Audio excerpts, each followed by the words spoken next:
The Silent Watcher. A World War I espionage thriller by Bad Audiobooks YouTube channel. Subscribe now, be disappointed later. Chapter 1. Agent in the Shadows. The mud did not merely cover the world, it consumed it. It was a living, breathing entity, a gluttonous slurry of clay, water and rot that swallowed boots, wheels and men with equal indifference. James Hartley stood on the fire step of the forward trench, his boots sinking inches deep into the duckboards, feeling the cold seep through the soles and into his bones. The rain had ceased an hour ago, but the air remained thick with moisture, carrying the metallic tang of old blood and the sharp, stinging scent of cordite. Beside him, a young sentry, a boy of no more than 19, with hollow, haunted eyes, stared into the black abyss beyond the parapet. The lad didn't ask who Hartley was, or why a man with no rank insignia and a face smeared with burnt cork and grease was preparing to vault the sandbags. In this sector of the Ypres salient, curiosity was a liability. Survival was the only standing order. "Keep your head down, lad," Hartley whispered, his voice a gravelly rumble that barely rose above the distant, rhythmic thumping of artillery to the south. "And forget you ever saw me." The boy nodded, a jerky, nervous motion. "Good luck, sir. It's quiet tonight." Too quiet. Hartley offered a grim, unseen smile in the dark. Quiet was a lie. The silence of the front was a held breath, a tension pulled so taut it hummed against the eardrums. It was in the silence that the real work was done, and the real dying. He checked his gear one last time. He carried no rifle, no heavy pack. His burden was specialized, a Webley Mark VI revolver holstered at his hip, a trench knife with a blackened blade sheathed against his calf, and a pair of heavy-duty wire cutters. In his breast pocket, wrapped in oilskin, lay the forged documents that identified him not as Captain James Hartley of British intelligence, but as Lieutenant Heinrich Vogel of the 4th Bavarian Infantry. It was a flimsy shield against a firing squad, but it was all he had. Hartley placed his hands on the slimy sandbags. He didn't vault, he slithered. Like a reptile shedding its skin, he rolled his body over the top, keeping his profile lower than the weeds that sprouted from the churned earth. He slid down the outer slope of the British parapet and into the hellscape known as no man's land. The first 10 yards were the hardest. It was here that British snipers were most vigilant, prone to shooting at shadows that moved the wrong way. Hartley moved on his belly, using his elbows and knees to drag himself forward through the sludge. The ground was uneven, pockmarked with shell craters that ranged from shallow depressions to gaping chasms filled with poisonous, stagnant water. He reached the first belt of British wire. It was a chaotic tangle of rusted iron, coiled like erratic handwriting against the grey sky. Hartley found the gap the sappers had cut 2 nights prior, a narrow throat in the defences marked by a white rag tied low on a picket, now sodden and grey with filth. He shimmied through, the barbs snagging at his woolen tunic, whispering against the fabric. Once through, the safety of the lines, if one could call a trench safe, was gone. He was alone in the void. Hartley paused, pressing his cheek into the wet earth. He needed to acclimate. He closed his eyes, shutting out the visual confusion to focus on the auditory. The wind sighed over the crater lips. Far away, a machine gun chattered, a staccato cough that cut off abruptly. Closer, the suck and squelch of the mud settling. And something else. A rhythmic clinking, metal on metal. Wiring party, he thought. German side. He opened his eyes and scanned the horizon. The German lines were roughly 400 yards away, situated on slightly higher ground. The terrain between was a graveyard of ambition. Skeletal trees, stripped of branches and bark, stood like broken fingers, pointing accusingly at the heavens. Hartley began to move again. This was not a dash, it was a slow, agonizing crawl. He moved 3 feet, then stopped. Listened. 3 feet. Stopped. It was a pace that maddened the spirit but kept the body intact. A sudden hiss split the air, followed by a popping sound. Hartley froze, burying his face in the mud. A very light arched into the sky, bursting into a brilliant magnesium-white star. It hung there, suspended by a small parachute, bathing the cratered landscape in a harsh, oscillating light. The shadows swung wildly, stretching and contracting like frantic ghosts. Hartley became a stone, the cardinal rule of no man's land. When the flare goes up, you do not move, not even to breathe. The human eye is drawn to movement, but in the static, high-contrast washout of a flare, a still man looks like a log, a corpse, or a mound of earth. Under the cruel illumination, the true horror of the terrain was revealed. To his left, half submerged in a flooded shell hole, lay the remains of a horse, its ribs exposed to the sky. To his right, the tangled ruin of a creeping barrage, shattered timber, unexploded ordnance, and the darker, softer shapes of the fallen who had never been retrieved. They were the silent watchers Hartley had feared, the eternal sentinels of this wasteland. The light sputtered and died, plunging the world back into a darkness that felt twice as heavy as before. Hartley exhaled, the breath shuddering out of him. He waited for the inevitable rifle crack, the sign that he had been spotted. Nothing. He pushed forward, his hands numb with cold and coated in slime. He was navigating by memory and instinct now. The intelligence briefing had been specific. Avoid the sunken road. The Germans have an MG-08 nest covering the intersection. Follow the ridgeline of the debris field until you reach the ruined sugar beet refinery. The debris field was a nightmare of unstable footing. Hartley climbed the rim of a massive crater, sliding down the interior slope. The water at the bottom smelled of sulfur and decay. He waded through waist-deep sludge, holding his revolver above the waterline. As he scrambled up the far side, his hand closed around something smooth and round. A helmet. A German Stahlhelm. He recoiled instinctively, then paused. If there was a helmet, there might be a man. He drew the trench knife, his heart hammering against his ribs like a trapped bird. He crested the lip of the crater, peering into the gloom. A figure sat slumped against a shattered stump, head bowed. Hartley watched for a full minute. No rise and fall of the chest, no shifting of weight. He crept closer. The soldier had been dead for days, his grey uniform stained almost black. Hartley felt a pang of grim kinship. This man had likely died alone in the dark, just as Hartley risked doing tonight. He holstered the knife and moved past, using the corpse as a grim waymarker. The ground began to slope upward. He was nearing the enemy lines. The wire here was thicker, newer, and far more vicious. The German Stacheldraht was a nasty piece of engineering, darker and sharper than the British variety. Hartley lay flat, pulling the wire cutters from his belt. This was the most dangerous part of the infiltration. The sound of a wire being cut, a sharp ping, could carry for 100 yards in the damp air. He found a strand under tension. He grasped the wire on both sides of the cut point with his left hand to dampen the vibration and absorb the sound. With his right, he squeezed the handles. The metal yielded with a dull crunch, not a snap. He bent the ends back carefully, creating a tunnel just wide enough for his shoulders. He repeated the process, sweat mingling with the mud on his forehead despite the biting cold. Cut, bend, crawl, cut, bend, crawl. He was halfway through the thicket when he heard it. Voices, low, guttural, and terrifyingly close. Hartley flattened himself into the mud, pressing his body so low he felt the barbs scraping the back of his coat. Two shadows detached themselves from the darkness of the German parapet, perhaps 20 yards away. They were walking along the perimeter of the wire, checking for breaches. "Hast du Feuer?" one voice asked. A casual request for a light. "Nein, Rauchverbot. Der Leutnant ist heute Nacht auf dem Kriegspfad." The second replied, "No. Smoking ban. The lieutenant is on the warpath tonight." They stopped. Hartley could hear the creak of leather webbing and the strike of a boot against a stone. They were looking out over the field, scanning the very patch of ground Hartley occupied. If they saw the cut wire, they would toss a grenade blindly into the tangle. Hartley's hand drifted to his revolver, his thumb resting on the hammer. It would be suicide to fire. The muzzle flash would give away his position to half the German army.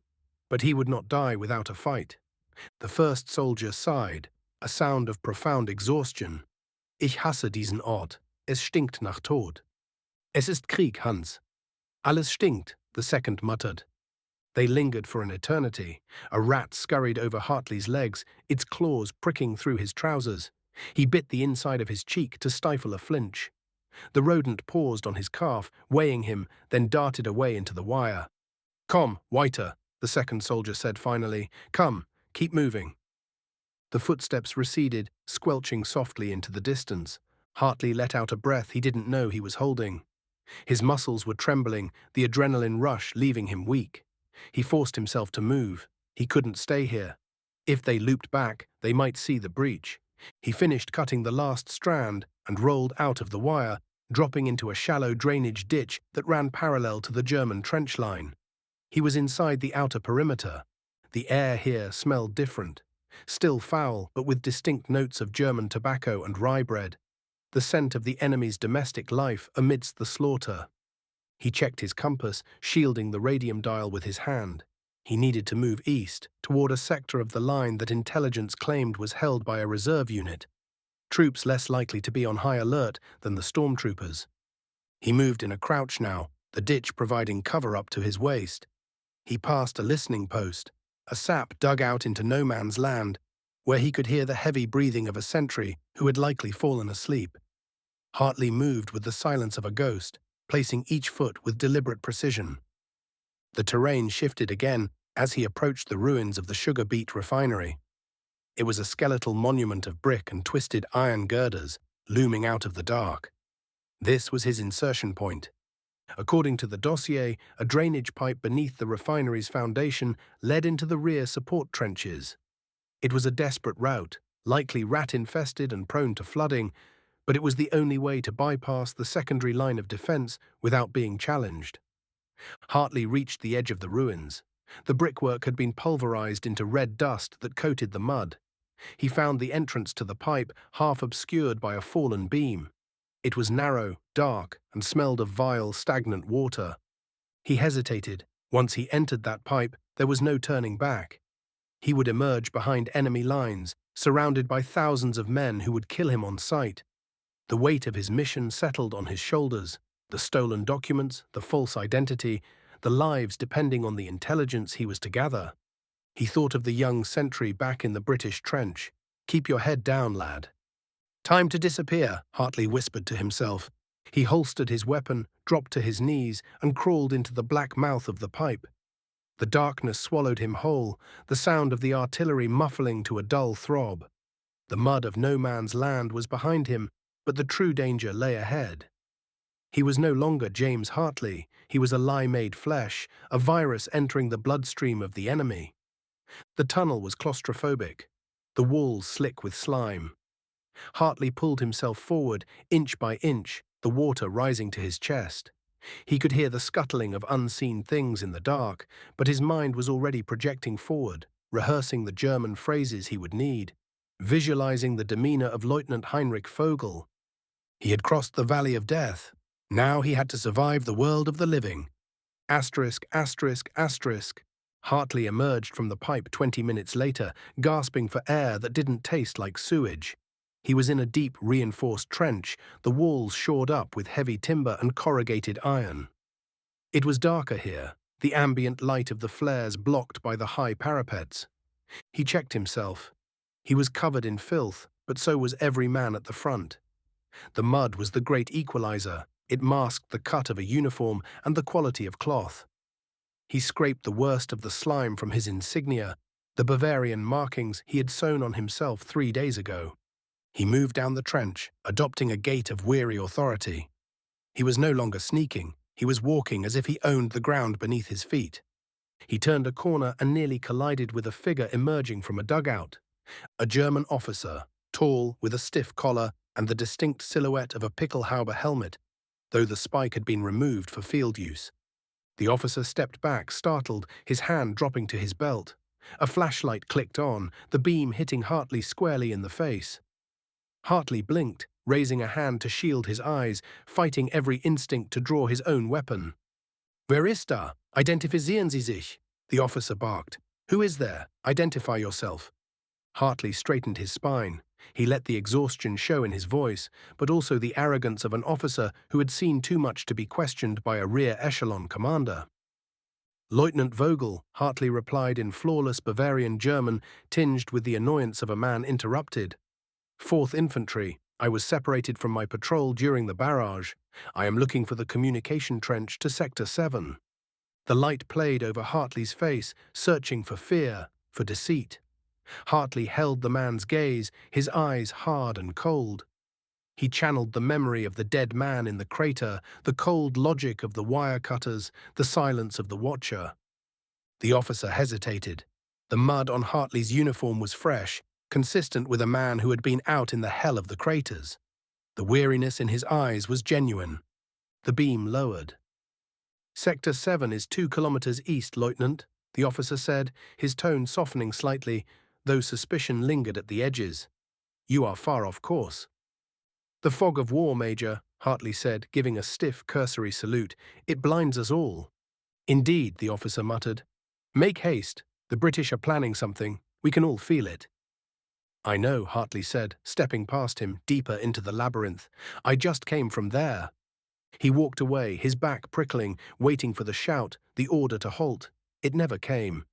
He turned the next traverse and leaned against the wood planking, his heart thumping a frantic rhythm against his ribs. He was in. The first layer of the deception had held.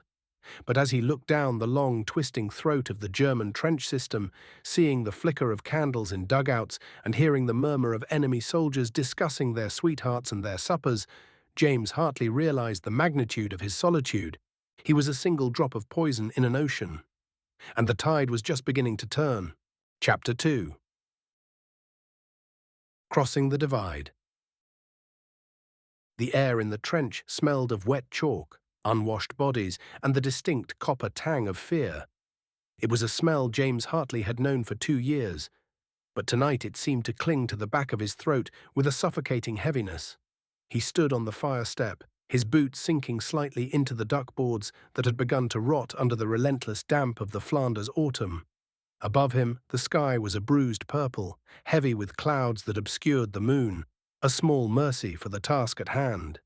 Beside him, a young lieutenant named Evans was trembling. It wasn't a violent shake, just a subtle vibration that rattled the brass buttons of his tunic against the trench wall. Evans was the only one in this sector who knew Hartley was leaving, though he didn't know why, and he certainly didn't know who Hartley truly was. To Evans, the man in the mud-streaked greatcoat was just a captain from intelligence with a death wish. 3 minutes, sir, Evans whispered, his voice cracking. He checked his wristwatch, the luminous dial glowing like a ghostly eye in the gloom. Hartley nodded, checking his own equipment for the final time. He carried no rifle, no standard-issue webbing. His pockets were devoid of letters from home, photographs of sweethearts, or British currency. If he died out there in the abyss between the lines, James Hartley would simply cease to exist. His body would be just another anonymous lump of meat in the grinder. Underneath his British greatcoat, the fabric of a stolen German tunic scratched against his skin. A Feldwebel's uniform, worn and patched, taken from a prisoner 3 weeks prior. It was his shroud or his salvation. The night would decide which. Keep your men's heads down, Lieutenant, Hartley said softly. His voice was steady, a stark contrast to the chaotic rhythm of the artillery rumbling miles to the north. If you see movement, don't fire unless they're on the wire.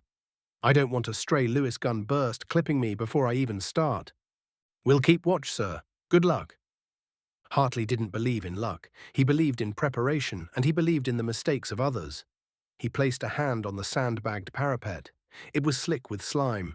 With a fluid motion that belied his 38 years, he hoisted himself up.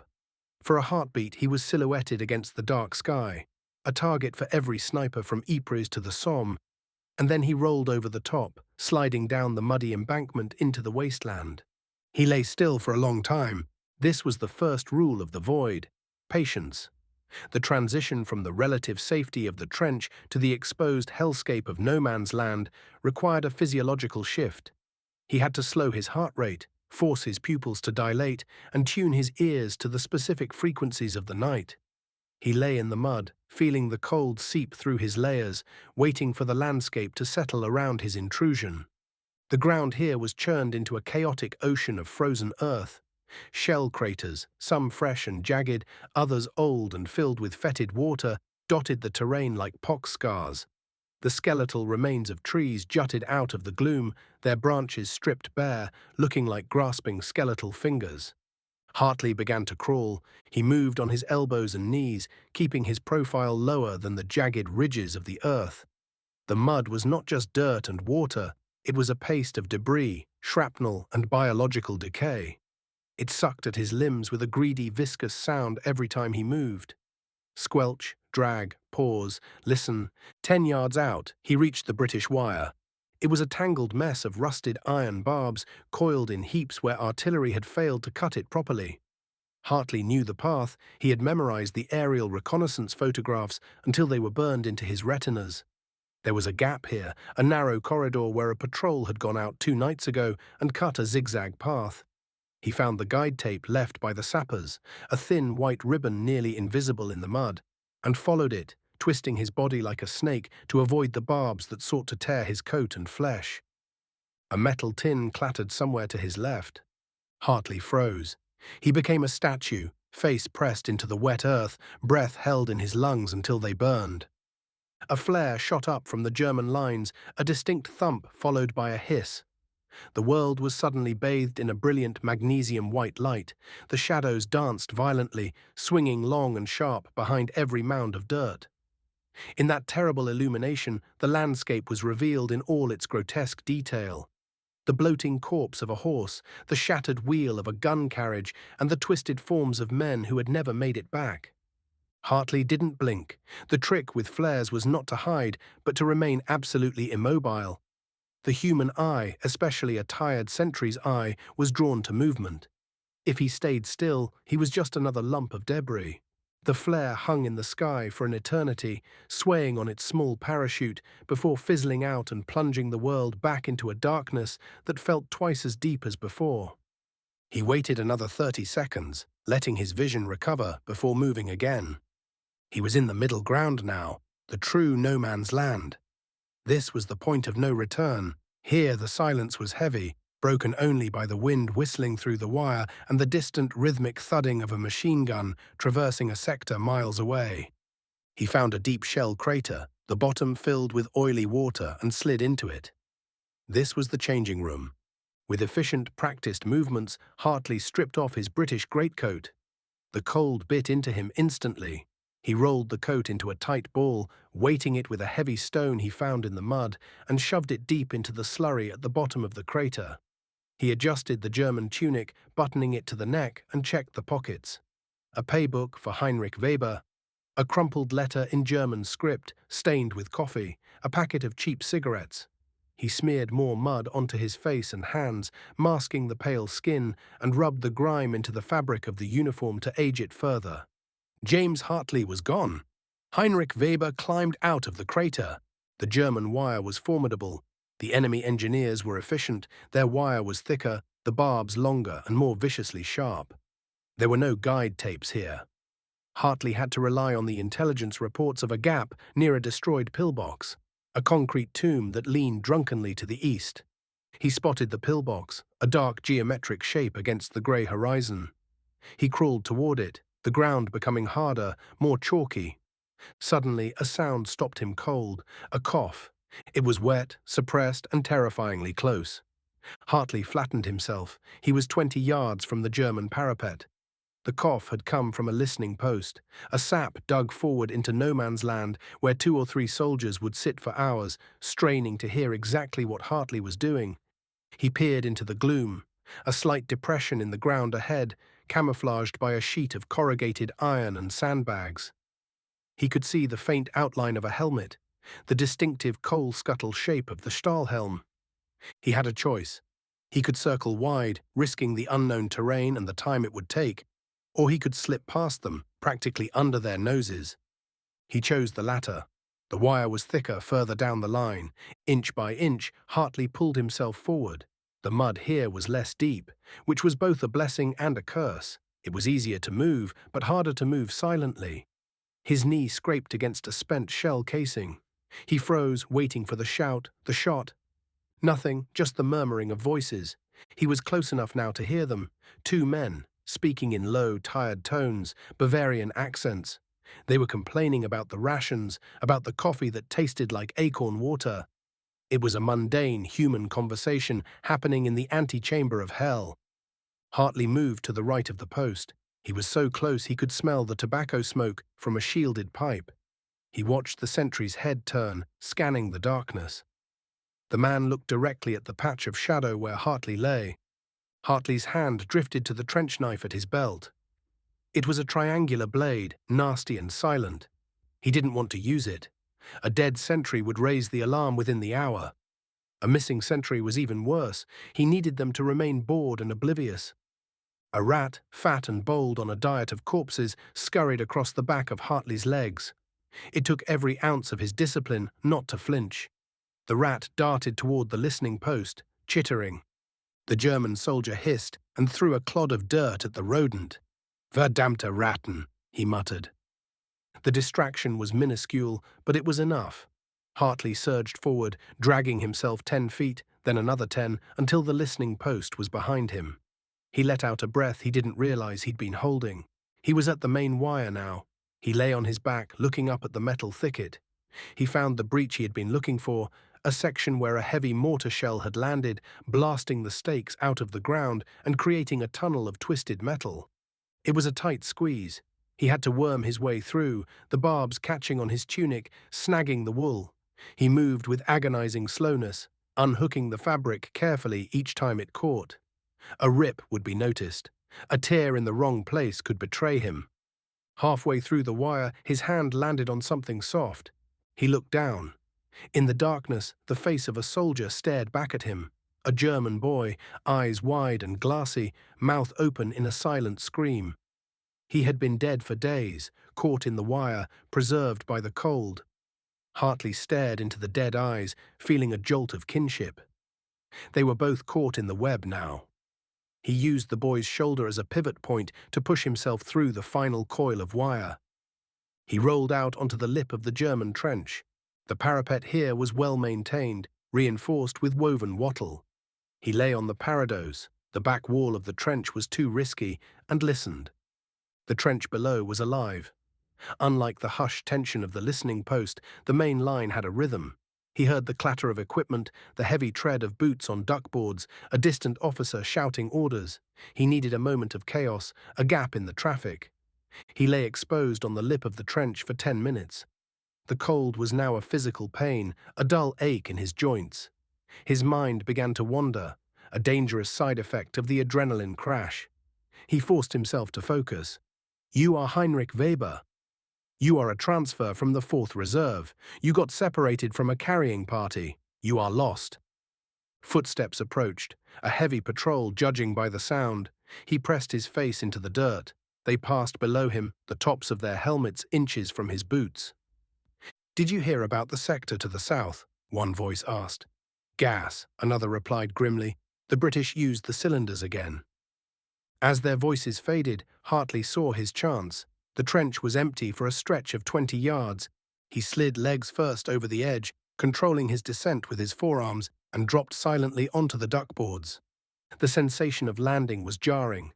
The perspective shifted instantly. He was no longer looking down at the war. He was inside it. The trench walls rose up around him, claustrophobic and towering. The smell here was different. More tobacco, different food, a sharper disinfectant. But the underlying scent of rot was the same. He adjusted his tunic, brushing the worst of the no-man's-land mud from his front. He checked his helmet, tilting it slightly to shadow his eyes. He wasn't hiding anymore. To hide now would be suspicious. He had to walk with purpose. He had to belong. He took a step, the hobnailed boots of his German disguise clacking loudly on the wood. It sounded like a gunshot to his ears.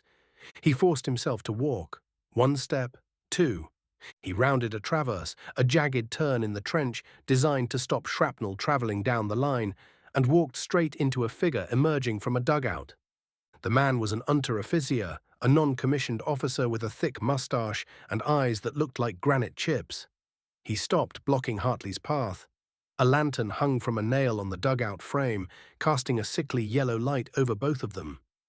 Hartley's heart hammered against his ribs like a trapped bird, but his face remained a mask of exhausted indifference. This was the test. The wire was physical. This was psychological. The unteroffizier looked Hartley up and down, taking in the mud, the lack of a rifle, the weary posture. "Who are you?" the man barked, his hand resting casually on the flap of his pistol holster. Hartley summoned the German from the recesses of his mind, the Bavarian dialect he had practiced until his throat was raw. He slumped his shoulders, leaning against the trench wall as if he could barely stand. "Weber," Hartley rasped. "Fourth Reserve. I was with the supply detail near the crater line. We took a mortar round. I got turned around." He gestured vaguely back toward the way he had come, toward the darkness of no man's land. He let a tremor enter his hand, not of fear, but of shell-shocked nerves. The unteroffizier stared at him. The silence stretched, tight as a bowstring. He looked at the mud on Hartley's knees, the authentic grime of the crater field. He looked at the eyes that held the 1,000-yard stare of a man who had seen too much. Slowly, the German's hand moved away from his holster. He spat on the duckboards. "Idiot," the unteroffizier grunted. "The supply dump is 3 traverses down, then take the communication trench to the rear. Don't wander around here, Weber, unless you want a court-martial or a bullet." "Danke," Hartley muttered, pushing off the wall. "Danke, Unteroffizier." "Move," the man snapped, stepping aside. Hartley walked past him. He didn't run. He didn't look back. He kept his pace steady, a tired soldier looking for his unit. He counted the steps. 1 traverse, 2, 3. He reached the entrance to the communication trench, a narrower channel leading away from the front line, deeper into the enemy network. He turned into it, the shadows swallowing him. Only then did he allow himself to exhale. The air in his lungs felt different now. It was no longer the air of a British officer, it was the air of a spy. He had crossed the divide. The physical journey was over, but as he navigated the labyrinthine tunnels leading toward the rear, toward the heart of the German war machine, he knew the real danger had only just begun. He was a ghost in a machine built of blood and iron, and now he had to wake up. Hartley adjusted his collar, feeling the cold metal of the identity disc against his skin. Heinrich Weber. He pushed deeper into the trench, the sounds of the front line fading behind him, replaced by the ominous industrial hum of the rear echelon. He was in. Chapter 3. Beneath enemy eyes.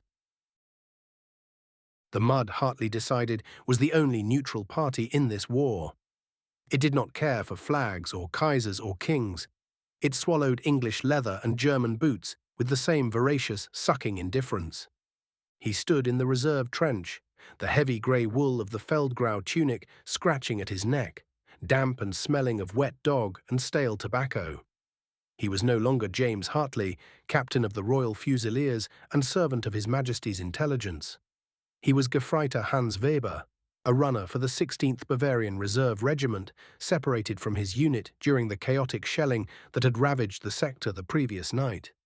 The transition from the terrified, crawling shadow in no man's land to the upright, confident soldier behind enemy lines had been less about physical disguise and more about a shift in the soul. He had to kill the Englishman inside him. He had to bury his reflexes, his posture, and the cadence of his thoughts. A flare went up miles to the north, casting a sickly pallor over the trench walls, reinforced with weaving willow branches. Men slept in carved-out funk holes, their snores competing with the distant rumble of artillery that sounded like thunder trapped under the earth. Hartley checked the breast pocket of his tunic. The Soldbuch, pay book, was there, forged by the best hands in London, aged with tea and grit. It identified him as Weber, a man who, according to British intelligence, had died of influenza in a field hospital 3 days ago. To the German army, however, he was just another face in the grinder. "Hey, you there!" The shout came from the left. Hartley didn't flinch. He turned slowly, the heavy Mauser rifle slung over his shoulder, shifting with the movement. A Feldwebel, a sergeant, stalked toward him, mud caking his boots up to the calves. The man had a thick mustache and eyes that had seen too much and slept too little. "What are you doing standing about?" the sergeant barked in a rough Bavarian dialect. The wiring party is forming up in Sector 4. Hartley snapped his heels together, or as close as the muck would allow, and offered a crisp salute.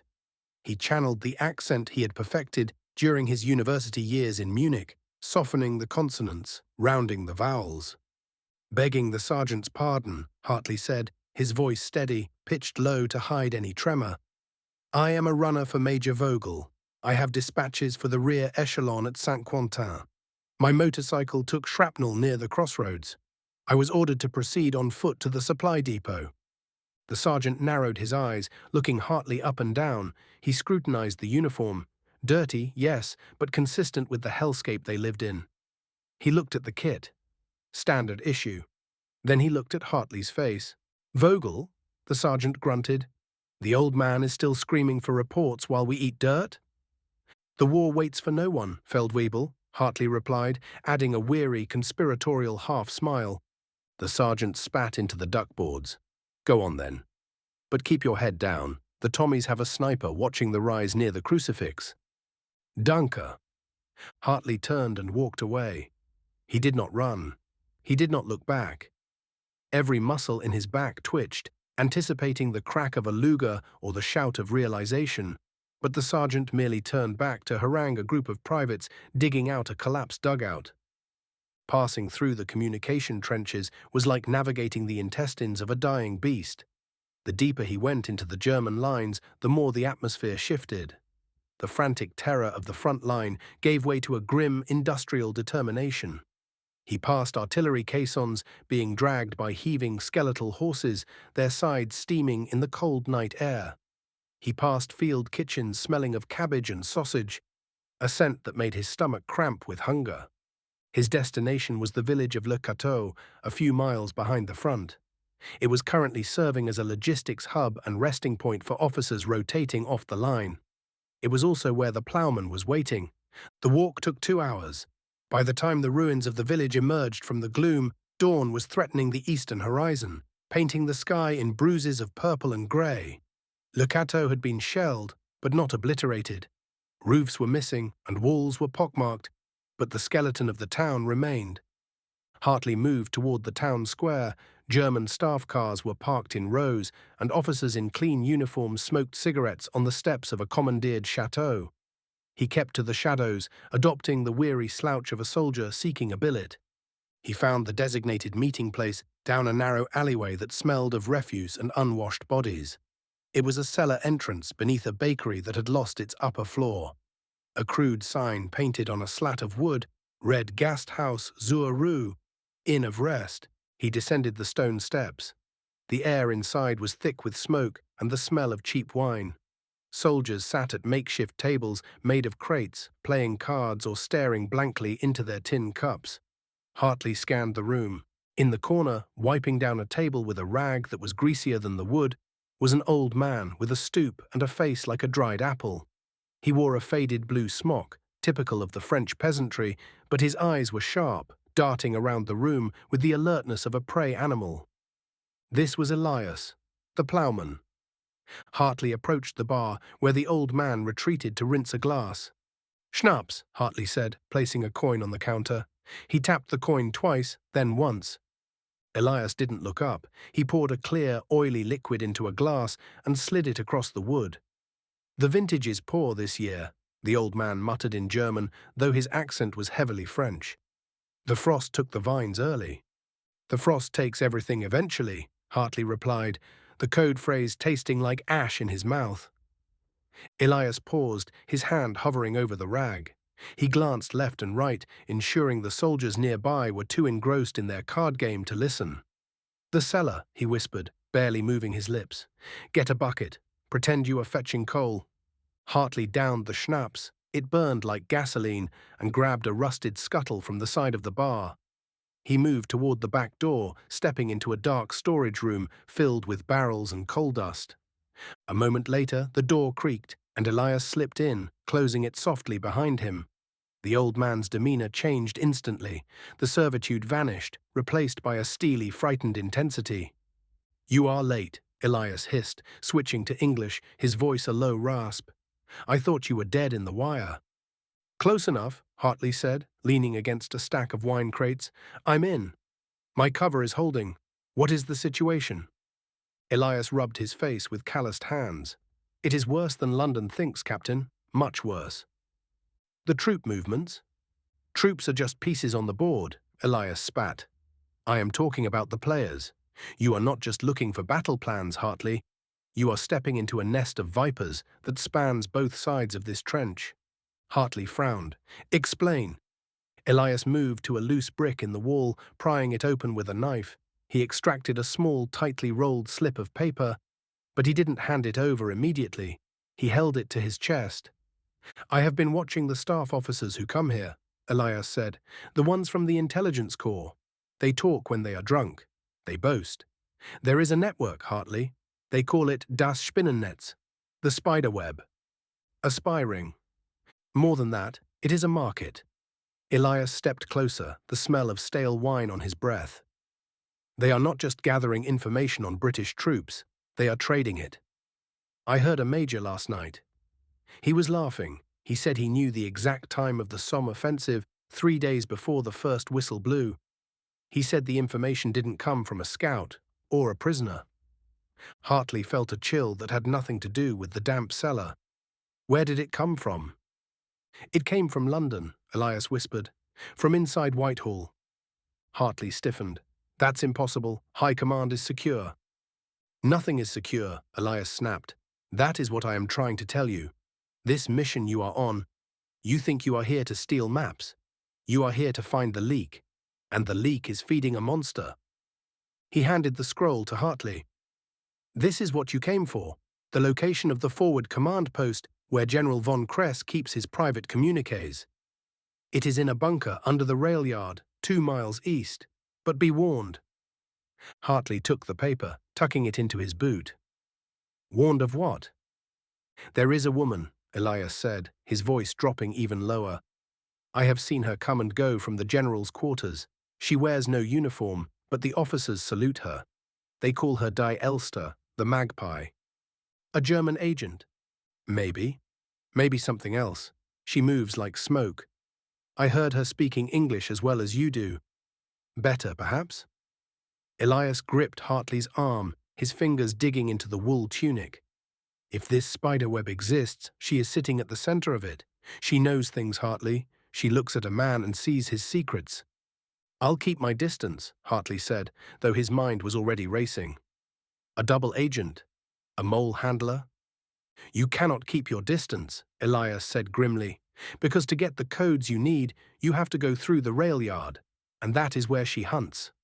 Suddenly, heavy boots stomped on the floorboards above them. Dust drifted down from the ceiling. A muffled shout echoed through the wood, a command for silence. Elias froze. "A raid? Or a patrol?" "Does it matter?" Hartley asked, his hand drifting toward the knife concealed in his belt. "If they find you here, in the back, you are a deserter or a spy. Either way, you hang." Elias pointed to a small, grate-covered window at the top of the coal chute. "Go, now. The alley leads to the rail yard." "What about you?" "I am just an old fool selling bad wine," Elias said, his face settling back into the mask of the terrified peasant. "Go!" Hartley didn't argue. He scrambled up the coal pile, black dust coating his hands and face, further perfecting his camouflage. He pushed the grate. It groaned but gave way. He hauled himself up and out into the grey light of the alleyway just as the door to the cellar was kicked open below. He heard the harsh bark of German voices, the crash of crates being overturned. He lay flat against the cobblestones, heart hammering against his ribs like a trapped bird. He waited for the sound of a gunshot, for the end of Elias, but it didn't come. Just shouting, interrogation. Hartley forced himself to stand. He adjusted his tunic, wiped the worst of the soot from his face, and stepped out of the alley. He was Gefreiter Weber again. The street was busier now. Trucks were rumbling toward the front, laden with shells. He fell into step with a group of soldiers marching toward the depot, blending into the field-grey river. But Elias's words burned in his mind. It came from London. The weight of the mission had shifted. Crossing no man's land had been a physical ordeal, a test of nerve and muscle. But this, This was a rot. If there were traitors in Whitehall selling the lives of men like cattle, then every order Hartley had ever received was suspect. Every rendezvous could be a trap. He looked at the faces of the German soldiers around him. Young boys with fear in their eyes, hardened veterans with thousand-yard stares. They were the enemy, yes, but they were an honest enemy. They stood in front of him with rifles.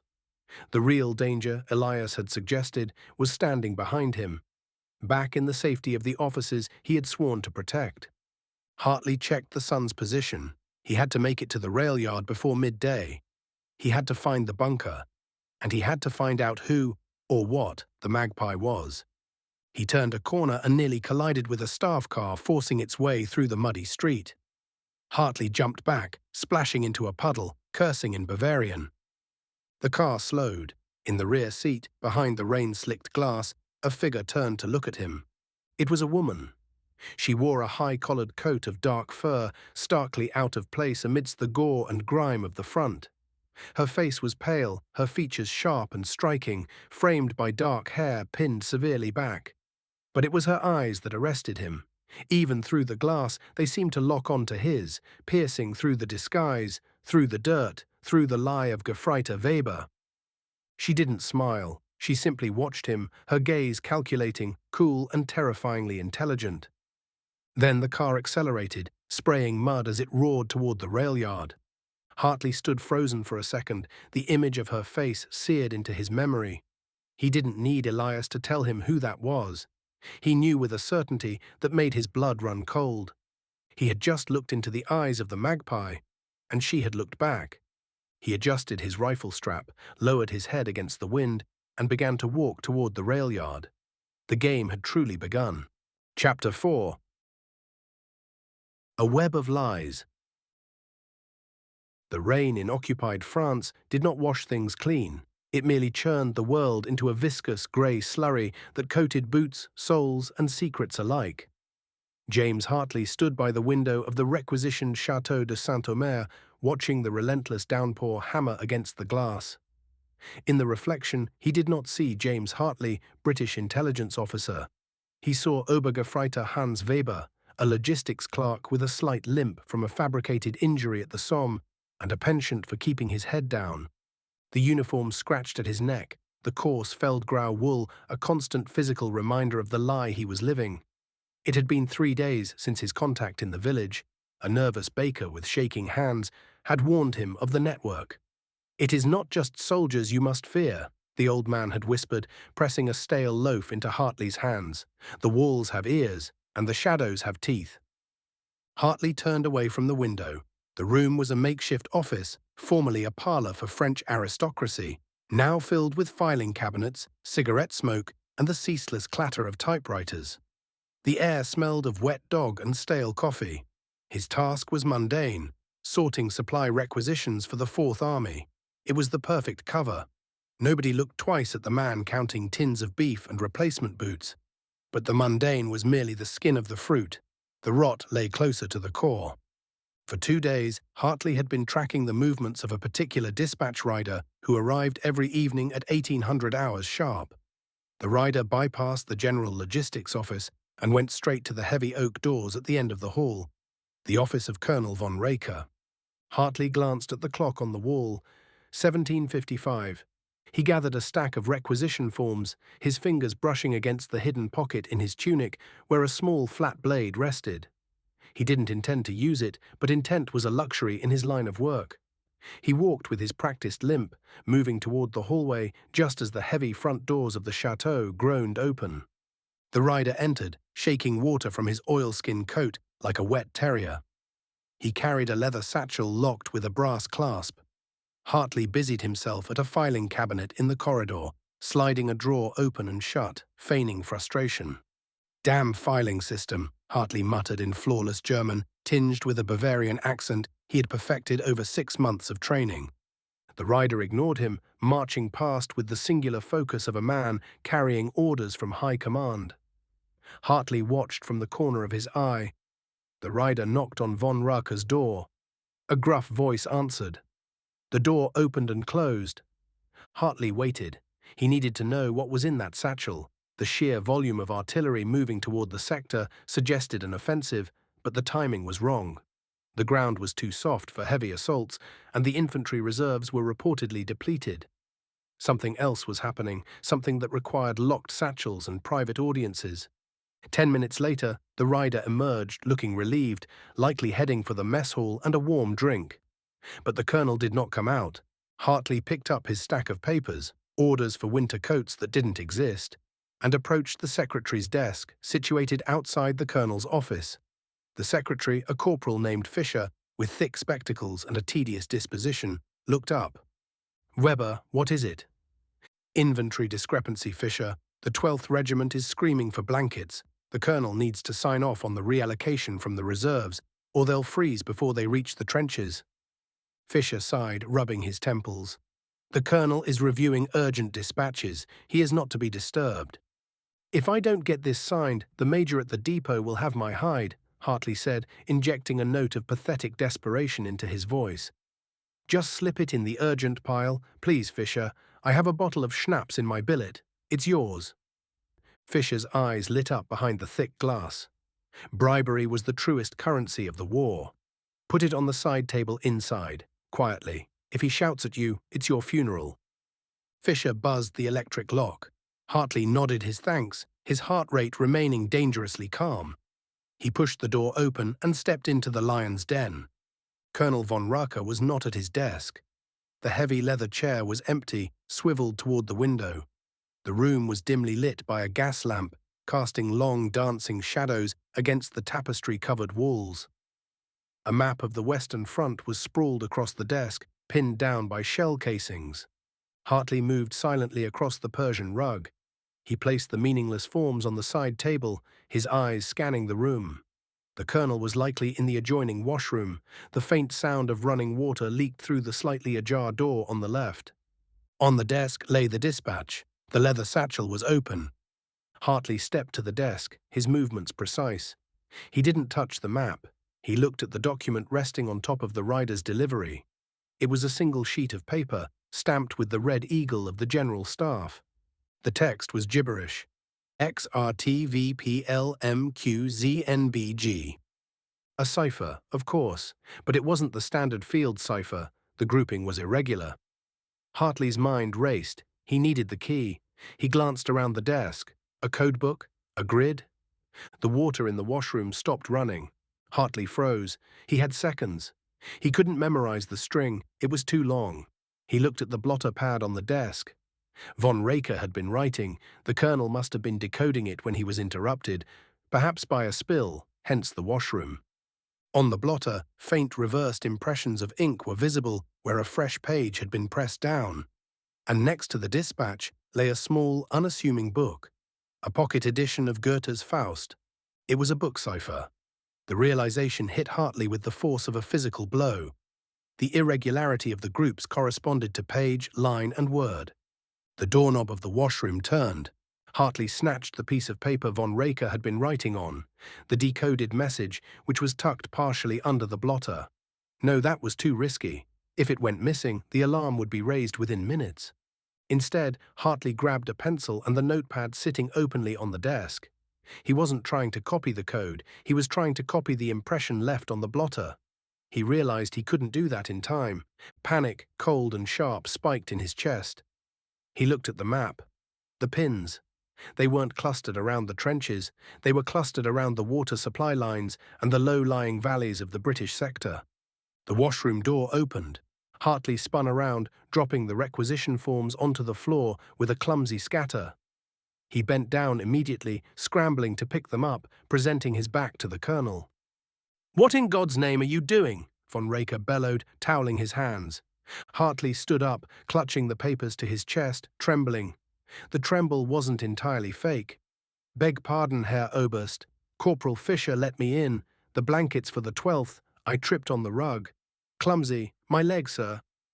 Von Rache glared at him, his face flushed. He looked from Hartley to the desk. The dispatch was still there. The book was untouched. The map was covered by the debris of Hartley's fall. "Get out," von Rache hissed. "Leave the papers. Get out before I have you shot for incompetence." "Yes, Herr Oberst." Thank you, Herr Oberst. Hartley backed out, bowing slightly, playing the fool. He closed the door and leaned against it for a fraction of a second, his breath hitching. Fischer looked up from his typing. Did you give him the schnapps? Tonight, Hartley whispered, wiping sweat from his forehead. I'll bring it tonight. He walked away, his limp pronounced. But his mind was sprinting. He hadn't stolen the message, but he had seen something arguably more important. When he had dropped the papers, his eyes had been inches from the map on the desk. The pins in the valleys were color-coded, yellow, and next to the map, beneath the edge of the dispatch, he had seen a date written in the margin of a secondary report. 14th of October, 4 o'clock. 3 days. Hartley made his way down to the basement levels, to the dank storage room that served as his billet. He shared it with 3 other clerks who were currently playing cards by the light of a kerosene lantern. Hans, join us, one of them called out. Müller is losing his entire pay. Headache, Hartley grunted, pointing to his temple. The damp gets into the bone. He retreated to his cot in the corner, turning his back to the room. He pulled a small, leather-bound notebook from his tunic. Not the official army issue, but his personal diary. To the casual observer, it contained sketches of birds and bad poetry. He uncapped his pen. He needed to externalize the fragments before they faded. Yellow pins. In military symbology, yellow often designated gas. Mustard gas or phosgene. The valleys. Gas was heavy. It settled in low ground. The date, October 14th. The book, Faust. He began to sketch the map he had seen from memory, his hand shielding the page. The British lines in Sector 7 were entrenched in a deep valley, erroneously believing the terrain protected them from direct artillery fire. But if the Germans flooded that bowl with gas at 4 o'clock, when the air was coldest and stillest, it would be a massacre. Thousands of men asleep, drowning in their own lungs. Hartley stared at the sketch. This wasn't just a tactical adjustment. This was a breach of the unspoken conventions that had developed in this sector. It was a liquidation event. But there was something else, a detail that gnawed at him. Why Faust? Book ciphers were secure only if the other side didn't know the book. Faust was a classic. It was too common. Unless the edition was unique. Or unless the message wasn't meant for high command in Berlin, but for a network that operated across lines. He remembered the baker's warning. A web. Hartley closed his eyes, visualizing the desk again. The letterhead on the encrypted message. It hadn't been signed by a general. It bore a specific seal, a stylized eye within a triangle. Not standard military insignia. He had seen it once before, in a dossier in London, labeled unverified. The Silent Watcher. A chill that had nothing to do with the damp basement raced down his spine. This wasn't just a German military operation, this was something orchestrated by the shadow network his superiors were obsessed with. They were using the German army as a tool for something larger. If the attack in Sector 7 succeeded, the British line would collapse, yes. But it would also open a corridor, not for troops, but for something to be moved. The pins on the map didn't stop at the British trenches. They formed a line pointing straight toward the railhead at Amiens. They weren't trying to take territory, they were trying to extract something. Or someone. Hans. Hartley snapped the notebook shut and shoved it under his pillow. He turned. One of the card players, a young private named Karl, was standing over him. You were talking in your sleep, Karl said, looking concerned. In English. Hartley's heart hammered against his ribs like a trapped bird. The room suddenly felt very small. The other 2 men were looking over. English, Hartley forced a laugh, swinging his legs off the cot. I was quoting a play I saw in Munich before the war, a comedy. They spoke English with terrible accents. Karl stared at him for a long moment. The boy had innocent blue eyes, but in this war, innocence was often a mask for survival. Sounded like you said gas, Karl said quietly. Gas. Hartley stood up, clapping Karl on the shoulder. I said das. Das ist ein Witz, a joke. Now do you have a cigarette? My head is splitting. Karl hesitated, then smiled, reaching into his pocket. You work too hard, Hans. You worry too much about blankets. Someone has to, Hartley said, taking the cigarette. He lit it, his hand steady despite the adrenaline flooding his system. He had slipped. He was getting careless. The proximity to the intel was making him reckless. He needed to get this information out. He had a radio contact, but the transmission window wasn't for another 48 hours. Too late. The attack was in 3 days, but the mobilization would start sooner. If he waited for the radio, the tanks and canisters would already be moving. He needed a courier, or he needed to cross the lines himself. Crossing no man's land now, with the rain turning the craters into lakes, was suicide. The sentries were doubled on both sides. There was another option. The baker had mentioned a name, a nurse at the field hospital near the front who sometimes facilitated exchanges. It was a trap, almost certainly, a double agent. But Hartley was running out of chessboard. He sat back on his cot, smoking the cigarette down to the filter. The smoke curled into the air, forming grey, twisting shapes. He thought of the thousands of men in Sector 7. He thought of his brother, who was stationed with the Fusiliers somewhere in the north. He looked at Carl, who was laughing at a joke, unaware that his leaders were planning to unleash hell on Earth. The complexity of the web was suffocating. If he exposed the attack, he saved the British troops. But if he acted too rashly, he exposed himself, and the network, the real enemy orchestrating this horror, would vanish back into the shadows.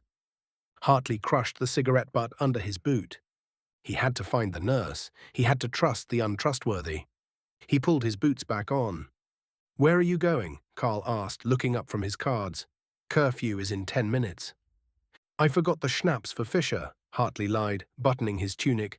"A promise is a promise." "You're crazy, Hans," Carl laughed. "For a logistics clerk, you live dangerously." "You have no idea," Hartley murmured. He stepped out of the room, leaving the warmth of the lantern for the cold stone corridor. He wasn't going to Fisher's. He was heading to the infirmary, 2 miles down the mud-slicked road. The intelligence he carried burned in his mind. Sector 7, October 14th. Yellow. He stepped out into the night. The rain had intensified, washing over the world in a torrent. Hartley pulled his collar up and vanished into the darkness, a solitary figure moving against the tide of war, carrying a secret that weighed more than any weapon. The web was tight, and he was right in the center of it, waiting for the spider to strike. Chapter 5. Unexpected allies. The rain in Flanders did not wash things clean. It merely churned the world into a slurry of grey mud and decaying ambition. James Hartley pressed his back against the rough, cold brick of the ruined cellar, his breath hitching in his chest. Outside, the night was alive with the erratic strobe of flares and the low, constant rumble of artillery, the drumbeat of a godless religion. He checked the inside pocket of his stolen field grey tunic. The papers were there, wrapped in oilskin. The encoded orders he had lifted from the commandant's desk an hour ago burned against his ribs like a branding iron. They detailed an offensive that would turn the Allied line into a slaughterhouse within 48 hours, a wave of gas and steel designed to break the stalemate by breaking human bodies on an industrial scale. But knowledge was useless if he died in a cellar in St. Quentin. Hartley winced, shifting his weight. A jagged splinter of shrapnel from a stray mortar round had sliced through the meat of his left thigh during his escape.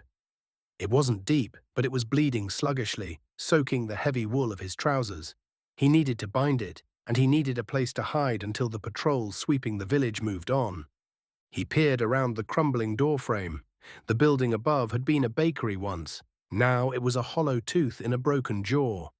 A Red Cross flag, heavy with rainwater, hung limp above the entrance to the adjacent cellar. An aid station.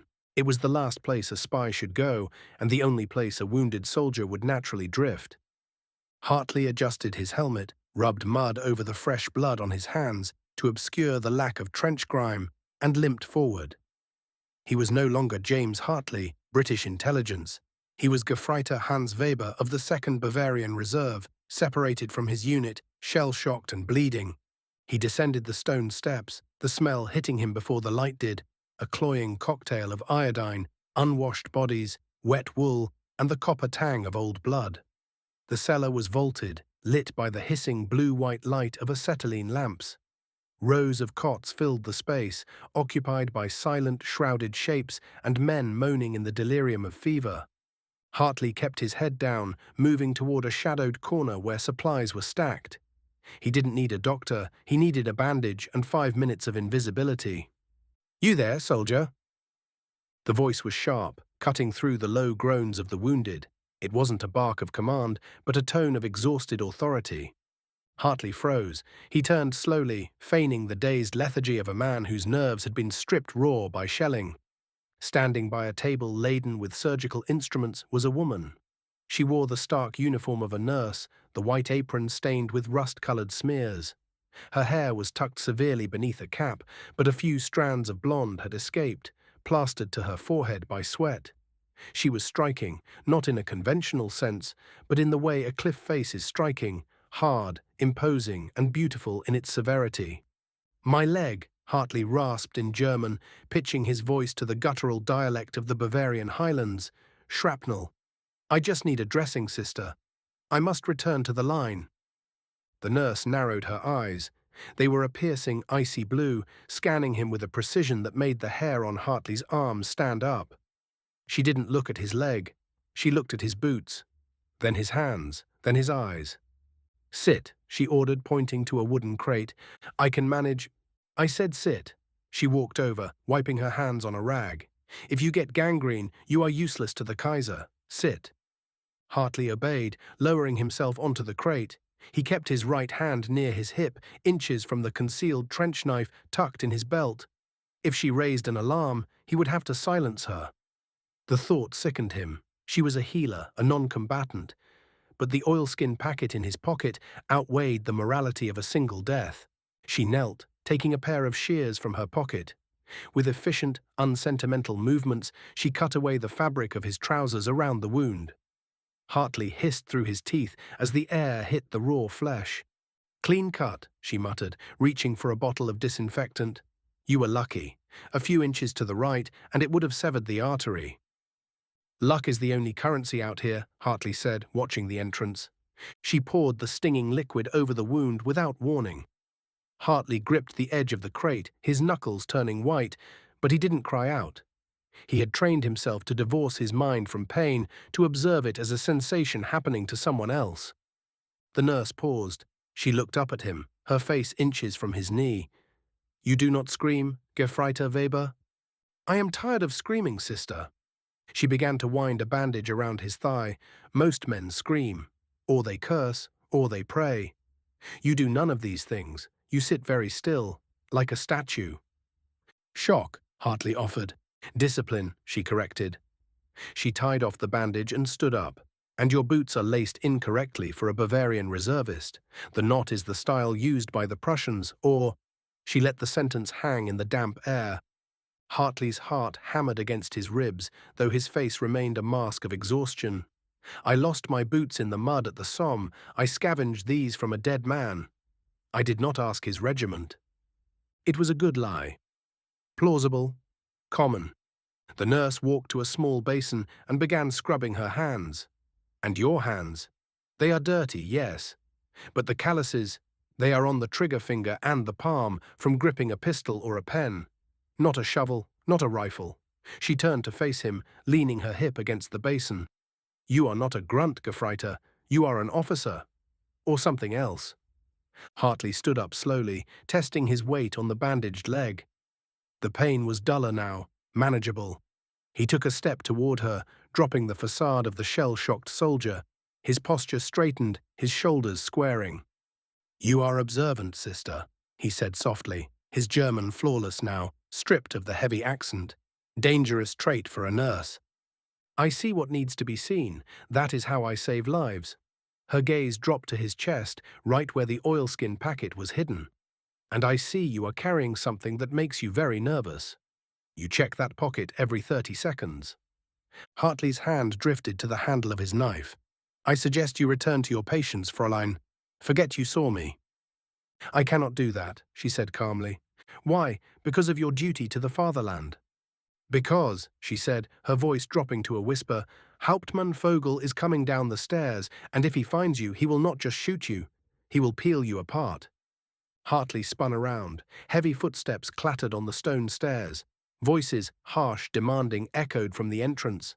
A flashlight beam cut through the gloom. He was trapped. The cellar had only one exit. Hartley looked back at the nurse, his hand tightening on the knife. He calculated the distance. He could grab her, use her as a shield. "Don't be an idiot," she hissed, her eyes flashing. She grabbed his arm, her grip surprisingly strong. "Get in there." She shoved him toward a curtained alcove filled with dirty linens and bedpans. "Why?" Hartley demanded, resisting. "Because I suspect you are the reason the town is being turned upside down," she whispered urgently. "And I have no love for Vogel. Move." Hartley didn't hesitate. He slipped behind the curtain, crouching low among the piles of bloodied sheets. He drew his knife, holding it ready. Through the gap in the fabric, he watched. 3 men entered the cellar. The leader, a captain with the silver collar tabs of the Feldgendarmerie, scanned the room with disdain. This was Hauptmann Vogel. He looked like a man who enjoyed his work too much. "Sister Müller," Vogel barked. The nurse, Liesel Müller, Hartley noted, straightened her apron and faced the officer. She did not salute, she merely nodded. "Hauptmann, you are disturbing my patients." "We are looking for a spy," Vogel said, stepping closer to her. He was a head taller, looming over her, but she didn't flinch. "An infiltrator. He stole documents from the Kommandantur. We tracked him to this sector." "I have seen no spies, Hauptmann, only dying boys." Vogel walked slowly around the room, shining his light into the faces of the wounded.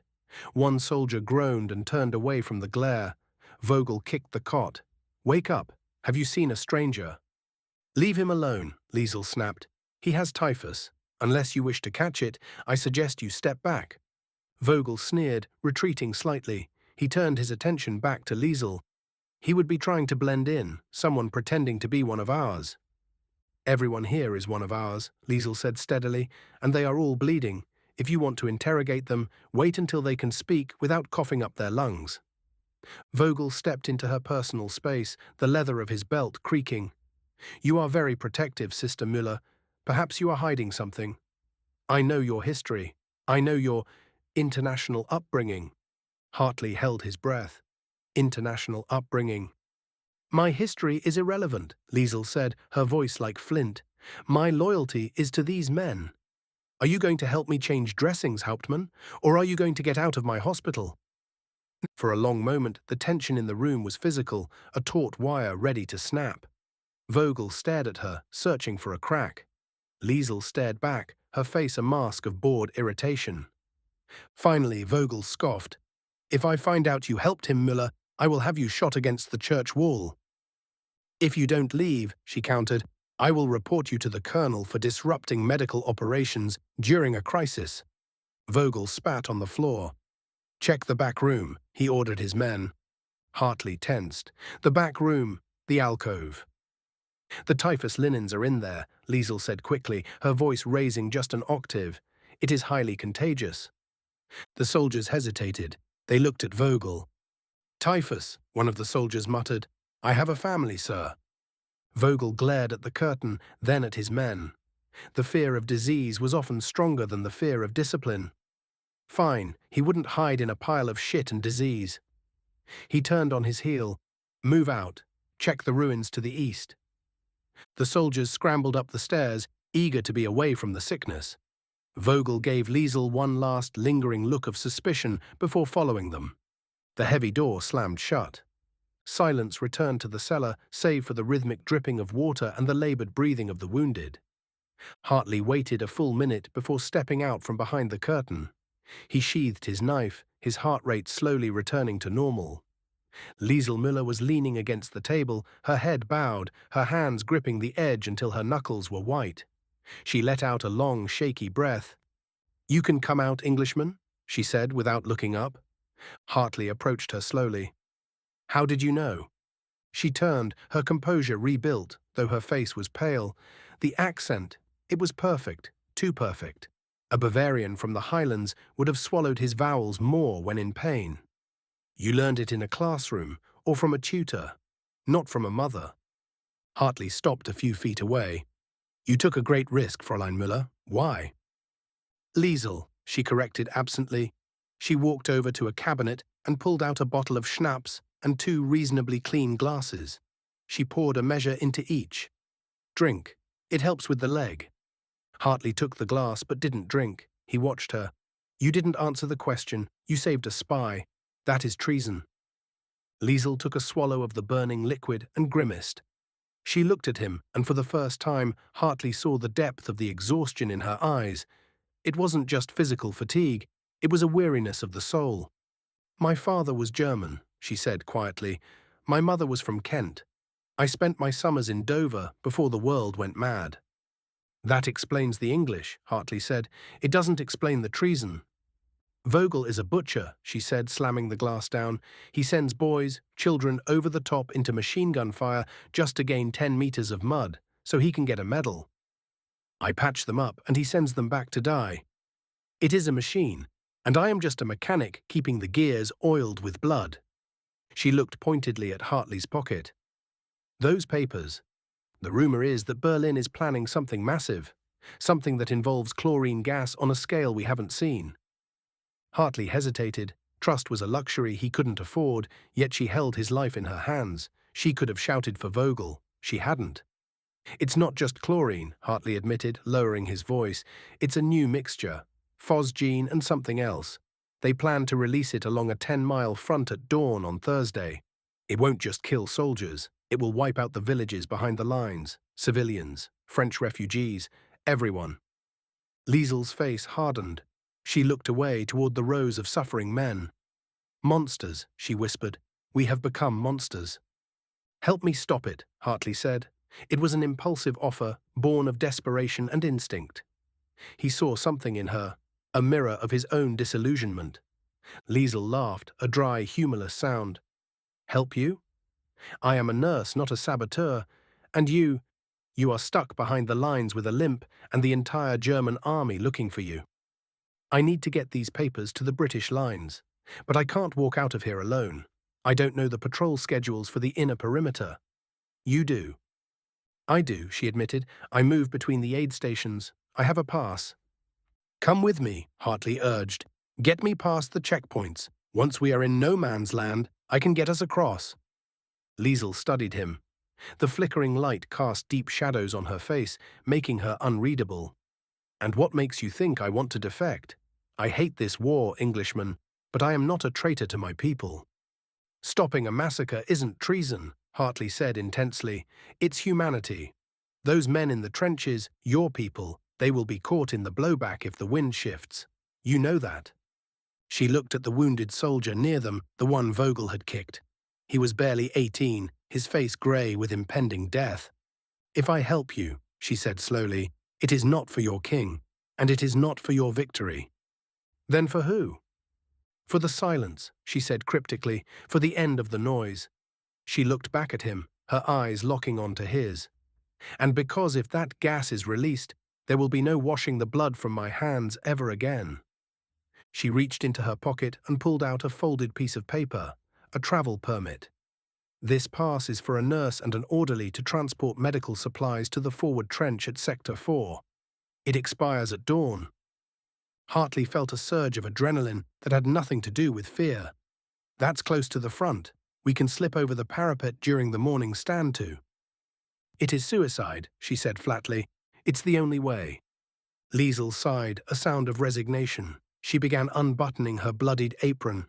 You will need a different uniform. The orderly wears a Red Cross armband, not an infantry tunic. There is a dead man in the corner. He won't mind if you borrow his. Hartley moved to obey, but stopped. Why did Vogel say you had an international upbringing with such venom?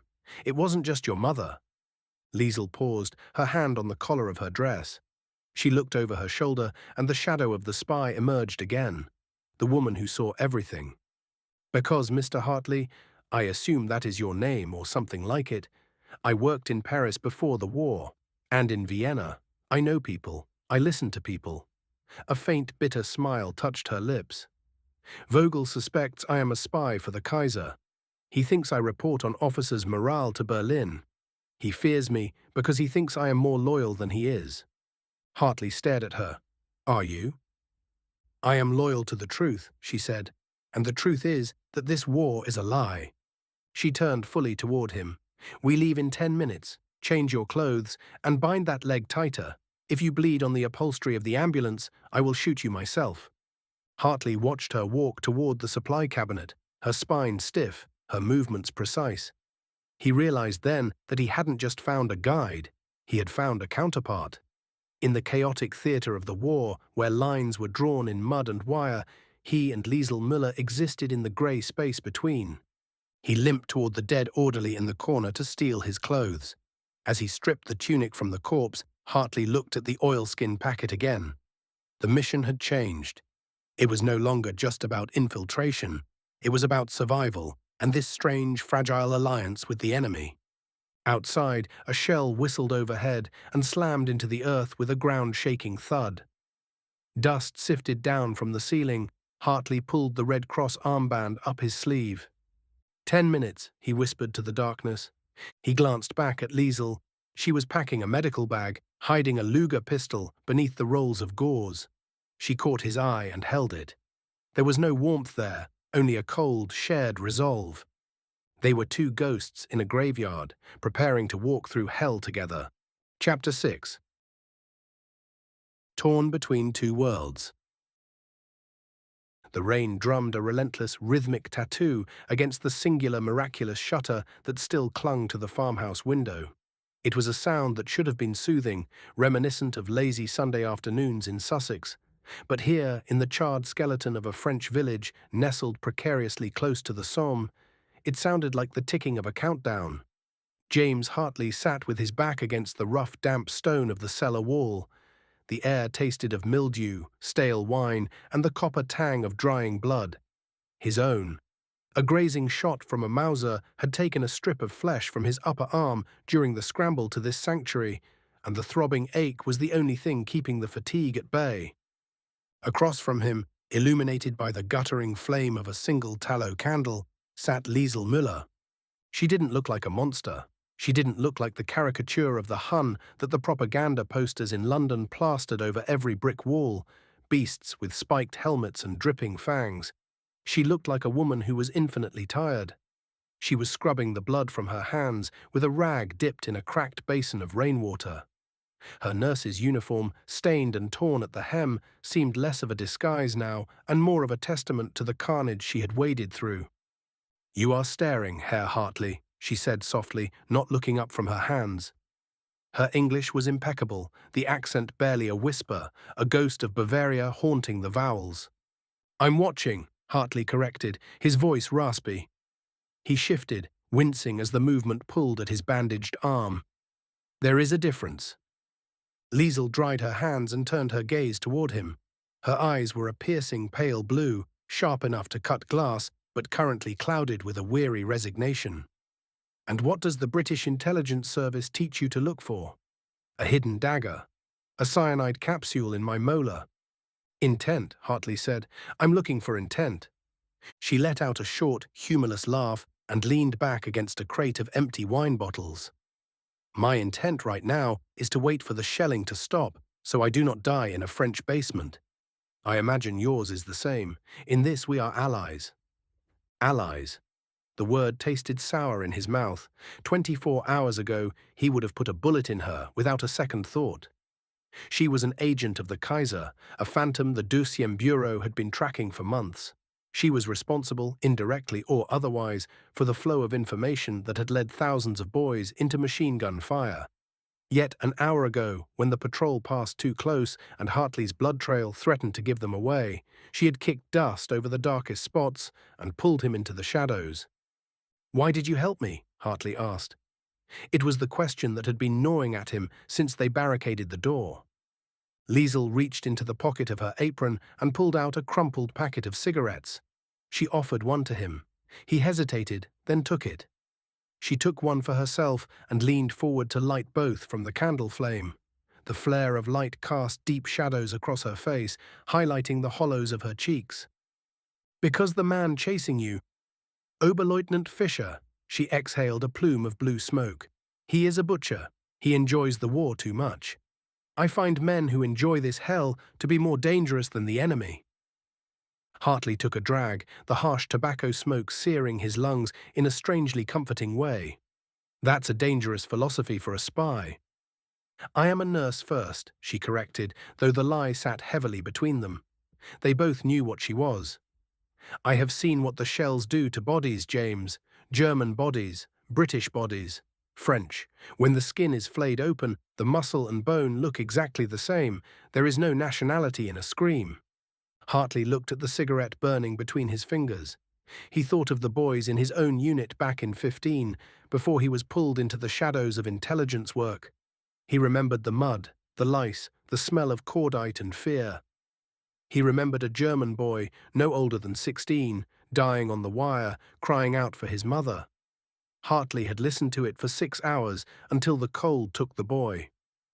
I had a brother, Hartley said, the confession slipping out before he could check it. William, he died at Ypres. Liesel's expression softened, the hard lines around her mouth easing. I am sorry. He was a pianist. He didn't care for politics. He just wanted to play Chopin. Hartley flicked ash onto the dirt floor. I joined the service to make sure his death meant something, to end this faster. And I, Liesel said quietly, have a fiancé in the Prussian Guard, Heinrich. He writes me letters about the birds he sees when the guns are silent. He sends me pressed flowers. She pulled a small leather-bound book from her pocket, not a code book, but a diary.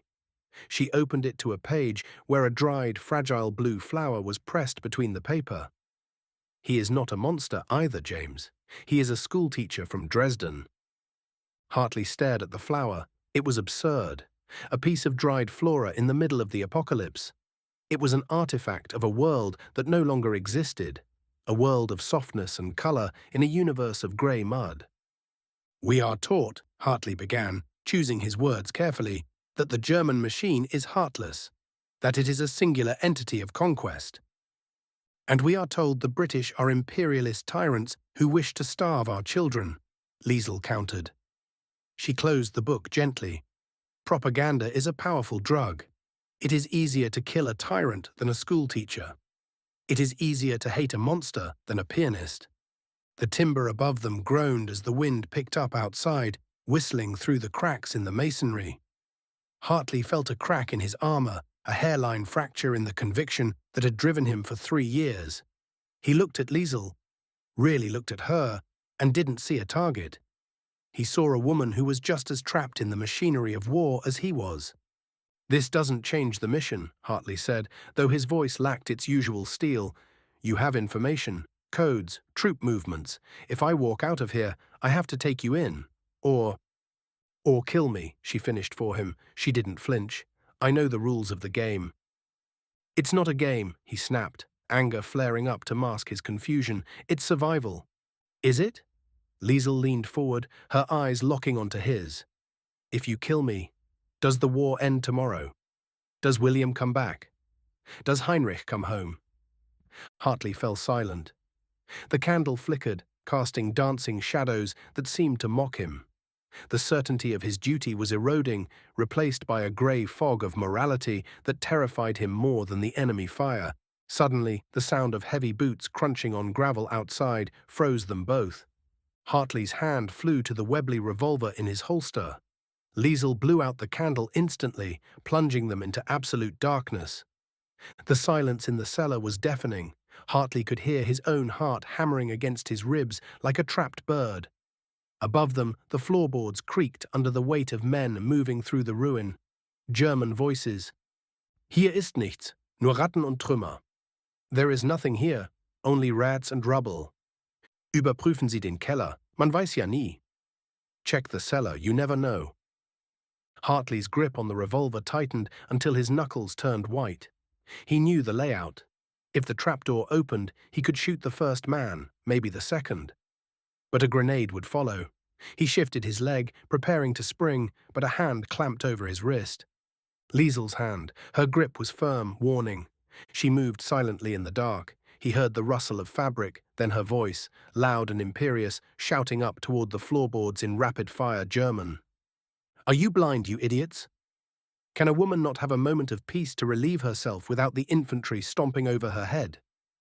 There was a pause above, a confused murmuring. Schwester. Sister, nurse. A voice called down, uncertain. Yes, Nurse Müller, I am looking for medical supplies in this godforsaken pit. Unless you have morphine in your pockets, go away. Oberst Klein is waiting for me at the field hospital, and I will tell him exactly which squad delayed me. The bluff was magnificent. It was authoritative, annoyed, and utterly convincing. It played perfectly on the terrifying hierarchy of the German military and the reverence for the nursing corps. Entschuldigung, Schwester, we are moving on.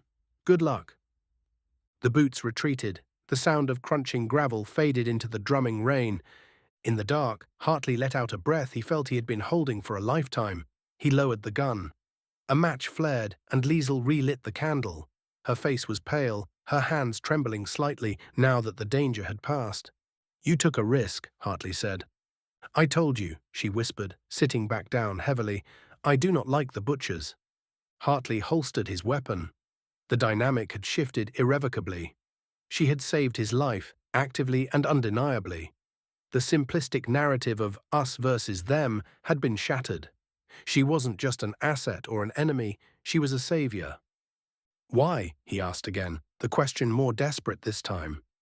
Liesel looked at the flame, her eyes distant. Because I am tired of death, James, and because I think you are the only one who can stop what is coming. Hartley frowned.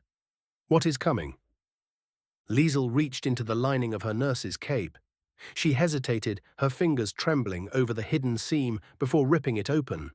She pulled out a folded piece of onion skin paper, covered in dense, encoded cipher. This isn't just troop movements, she said, sliding the paper across the dirt floor toward him. It is a communication log, high command to a specific receiver in the British sector.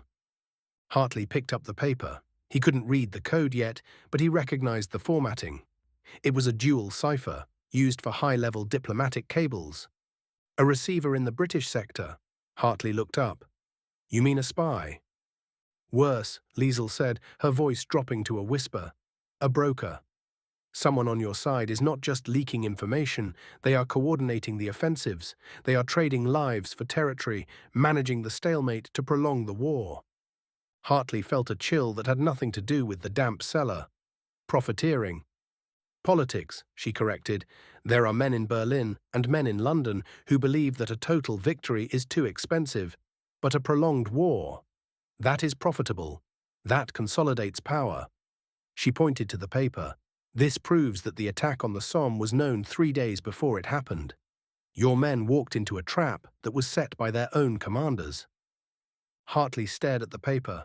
If this was true, it upended everything. It meant the enemy wasn't just across the trench line, the enemy was in the briefing room.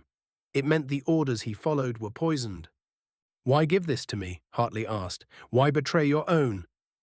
Because Heinrich is in that trench, Liesel said, her voice cracking. And if the war is being prolonged on purpose, he will never come home.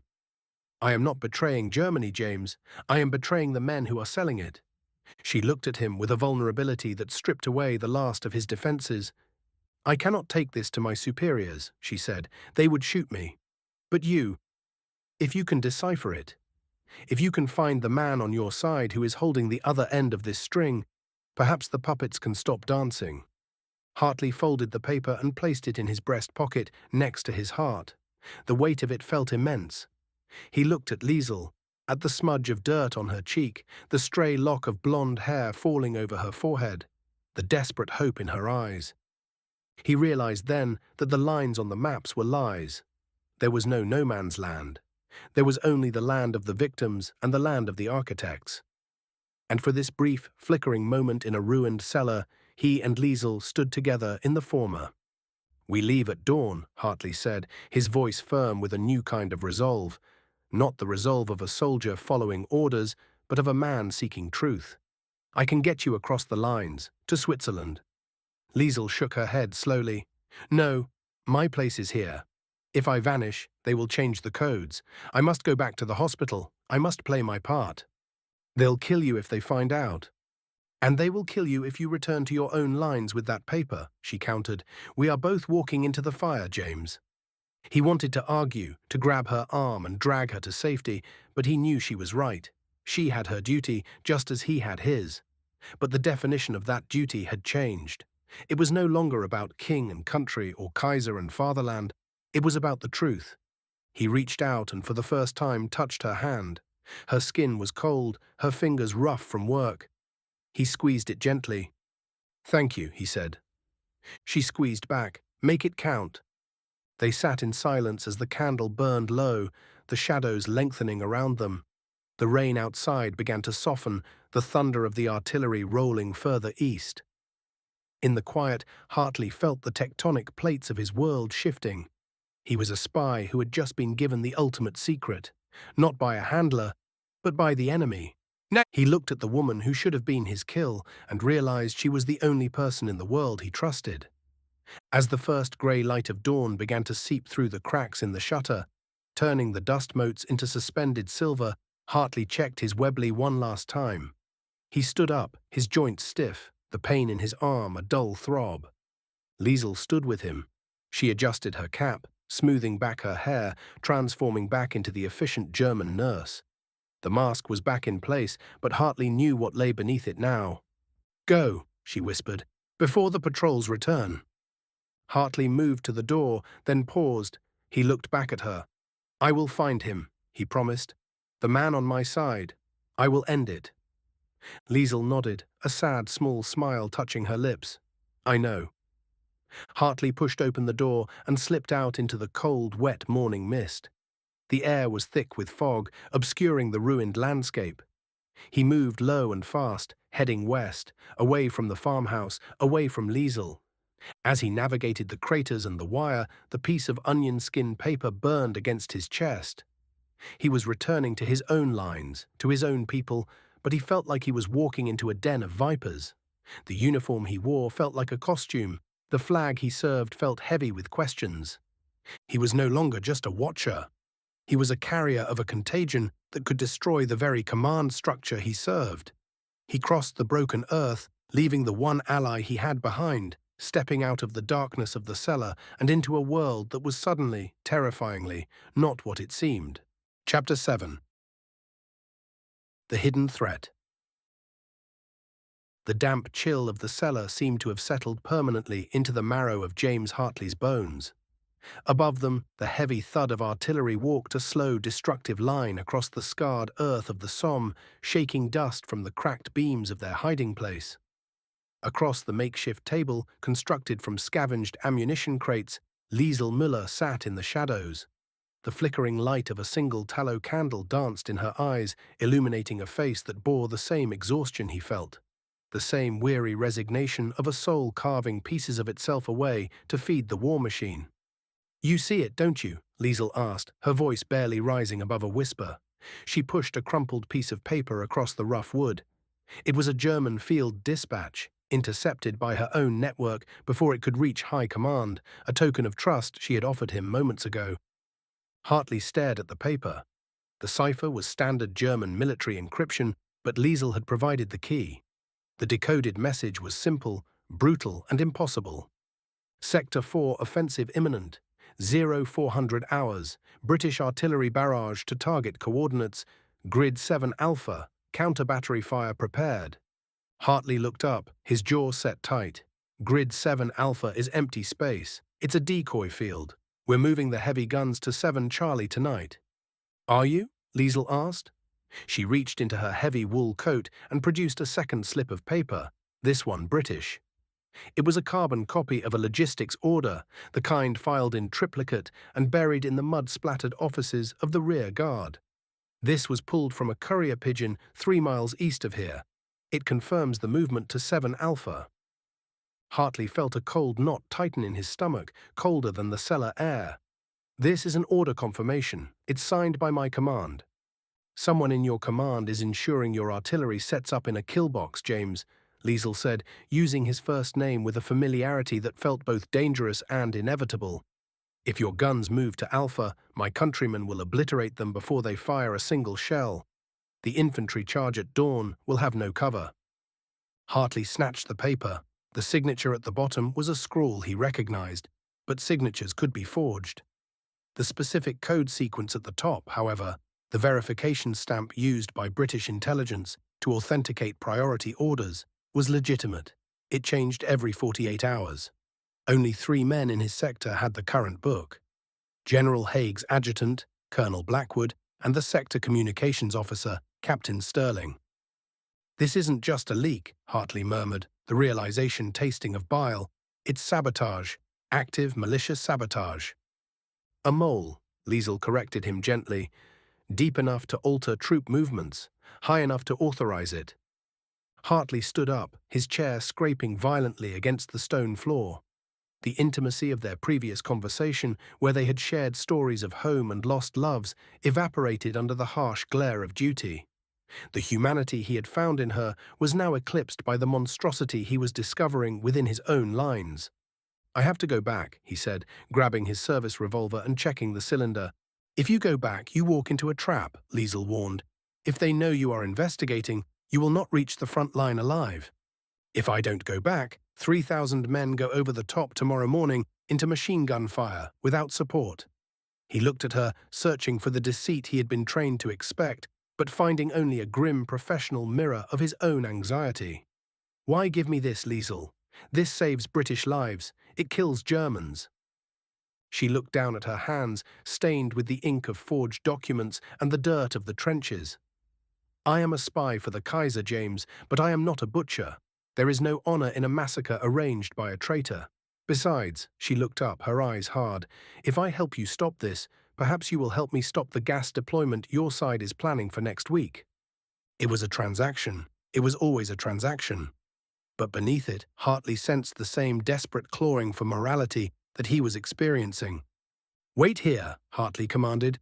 "Do not move until I return. If I'm not back by midnight—" "I know," she cut him off. "Disappear." Asterisk, asterisk, asterisk. The journey back to the British forward operating base was a nightmare of mud and paranoia. The rain had turned the trenches into sucking wounds in the earth. Every shadow looked like an assassin. Every sentry's challenge sounded like a prelude to execution. Hartley moved through the communication trenches, his identification papers clenched in a hand that trembled not from cold, but from rage. He reached the command bunker, a reinforced dugout buried beneath the ruins of a farmhouse, just as the evening mess was being cleared. The air inside was thick with tobacco smoke, damp wool, and the metallic tang of fear. Hartley moved past the sentries with a nod, his eyes scanning the room. In the corner, Colonel Blackwood was arguing over a field telephone, his face flushed. Near the map table, Captain Sterling was meticulously cleaning his spectacles, looking for all the world like a schoolmaster rather than a man orchestrating a war. "Hartley," Colonel Blackwood barked, slamming the receiver down. "We expected you hours ago. Report." Hartley approached the table, his heart hammering against his ribs. He had to be careful. One wrong word, one accusatory glance, and the mole would go to ground, or strike. "Delays at the checkpoint, sir," Hartley lied smoothly. "The shelling near Arras has the roads blocked." Blackwood grunted, turning back to the large tactical map spread across the table. "Well, you're here now. We're finalizing the artillery displacement. The guns move in 2 hours. Hartley looked at the map. A grease pencil mark circled Grid 7 Alpha. "Sir," Hartley said, keeping his voice even, "I understood the survey team found 7 Alpha to be unstable ground, marshland. I thought we were shifting to Charlie."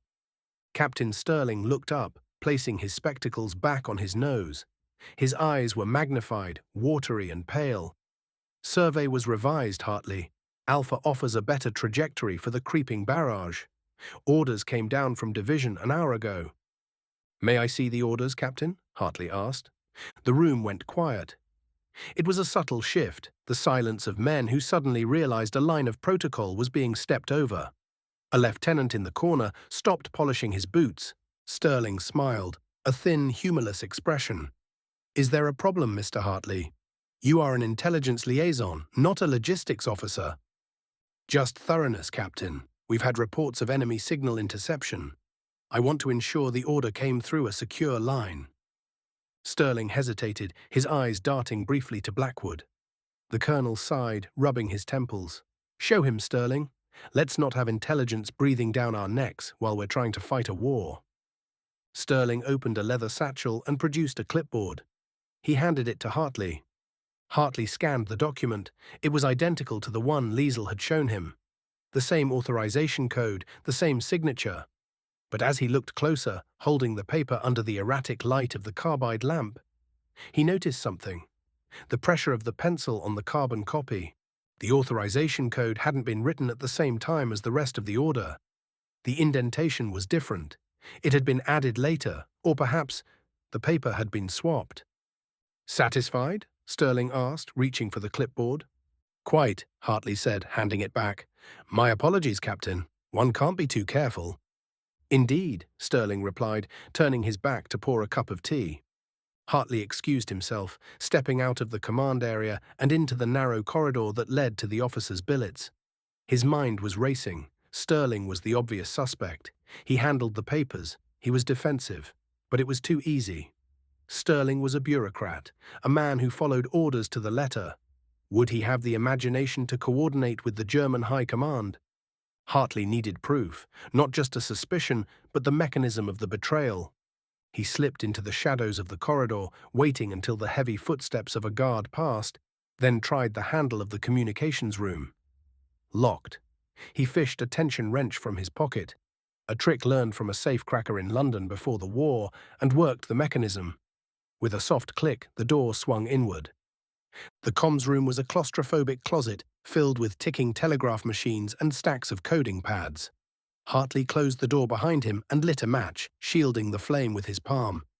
He began to tear through the logbooks. He checked the transmission times against the document Liesel had given him. There it was. At 1400 hours, a message was sent to Division requesting confirmation for coordinates at 7 Charlie. At 14:15, a reply came back confirming Charlie. But the physical order on the clipboard said Alpha. Someone had intercepted the incoming confirmation here, in this room, and forged a new order before it reached the colonel's desk. Hartley scanned the duty roster tacked to the wall. Who was on the telegraph at 14:15? Corporal J. Miller, Lieutenant A. Graves, supervising. Hartley froze. Lieutenant Graves, the quiet, unassuming officer who spent his time tending to the carrier pigeons and writing poetry. Graves, who had shared a cigarette with Hartley 2 nights ago and spoken of the futility of nationalism. Hartley had mistaken his cynicism for war weariness, but perhaps it was something else. Perhaps it was conviction. Hartley extinguished the match as he heard footsteps approaching the door. He pressed himself into the narrow gap behind a stack of crates just as the handle turned. The door opened and a silhouette filled the frame. The figure didn't turn on the light. Instead, they moved with practiced familiarity in the dark, heading straight for the safe where the code books were kept. Hartley held his breath, his hand drifting to the knife in his boot. A gunshot would alert the whole bunker. This had to be silent. The safe creaked open. The figure removed a small book, then pulled something from their pocket. A camera. The soft click of the shutter was deafening in the silence. Flash photography was impossible here. This was a spy camera, likely using high-sensitivity film. They were photographing the new codes for the next 48 hours. As the figure turned to leave, a beam of light from the corridor cut through the open door, momentarily illuminating the spy's face. It wasn't Sterling. It wasn't Graves. It was Colonel Blackwood's adjutant, a young man named Thorne. The colonel's right hand, the man who filtered every piece of paper that reached the commander's desk. Hartley felt a surge of adrenaline. Thorne was leaving. If he got those photos out, the entire British communication network would be compromised for days. Hartley lunged from the shadows just as Thorne reached the doorway. He caught the younger man in a chokehold, dragging him back into the room and kicking the door shut. Thorne was strong, panicked. He thrashed wildly, his elbow connecting with Hartley's ribs. They crashed into the table, sending the telegraph key clattering to the floor. Thorne gasped, clawing at Hartley's arm, but Hartley tightened his grip, cutting off the blood flow. "Quiet," Hartley hissed into his ear. "Drop the camera." Thorne managed to stomp on Hartley's instep, breaking the hold. He spun around, a trench knife appearing in his hand. The dim light from the corridor filtered under the door, casting long, distorted shadows. "You don't understand," Thorne whispered, his voice trembling. "It's the only way to end it. Stalemate is death. One decisive blow." "By murdering your own men?" Hartley drew his own knife, crouching low. "They're already dead," Thorne hissed. "Look at the maps, Hartley. Haig will feed them into the grinder until there's no one left. If we lose the offensive tomorrow, the government falls. We sue for peace. It ends." "That's not your decision to make." Thorne lunged.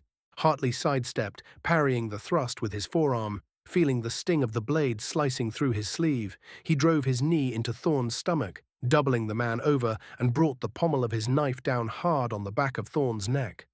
Thorne collapsed to the floor, unconscious. Hartley stood over him, chest heaving. He quickly patted down the unconscious man, retrieving the camera and the forged orders found in his pocket. He had the proof. He had the traitor. But as he stood there, the reality of the situation crashed down on him. Thorne was the adjutant. He controlled the flow of information. If Hartley dragged him out now, who would believe him? Thorne could claim Hartley attacked him. Thorne could claim Hartley was the spy. And the guns. The guns were moving in 90 minutes. Hartley looked at the unconscious boy, he couldn't be more than 22, and felt a wave of nausea. This was the enemy, a desperate child trying to stop the slaughter by causing a massacre. He bound Thorne's hands with a length of telegraph wire and gagged him with a strip of cloth torn from a supply sack. He dragged the body behind the crates, hiding him from casual view. He had to get to Colonel Blackwood. He had to stop the artillery movement. Hartley composed himself, smoothing his tunic and hiding his torn sleeve. He stepped out of the comms room, locking it behind him. He walked briskly back toward the command center, his mind rehearsing the accusation. As he entered the main room, the atmosphere had shifted. It was frantic. Men were shouting into telephones. Runners were dashing in and out. "Sir," Hartley called out, spotting Blackwood. Blackwood turned, his face pale. "Hartley, where have you been?" "Sir, I have urgent intelligence regarding the artillery movement. We have a leak. The orders to move to Alpha are forged." Blackwood stared at him, his eyes narrowing. "Forged? What are you talking about?" "The adjutant, Thorne. I found him copying the codebooks. He's a German agent. He altered the incoming dispatch. Grid Alpha is a trap." The room went silent again. Sterling stepped forward. "Thorne? That's preposterous. He's been with the regiment since Mons." "I have the proof," Hartley said, reaching for the camera in his pocket. "Colonel," a radio operator shouted from the corner, "urgent priority from division." Blackwood held up a hand to silence Hartley. "Read it."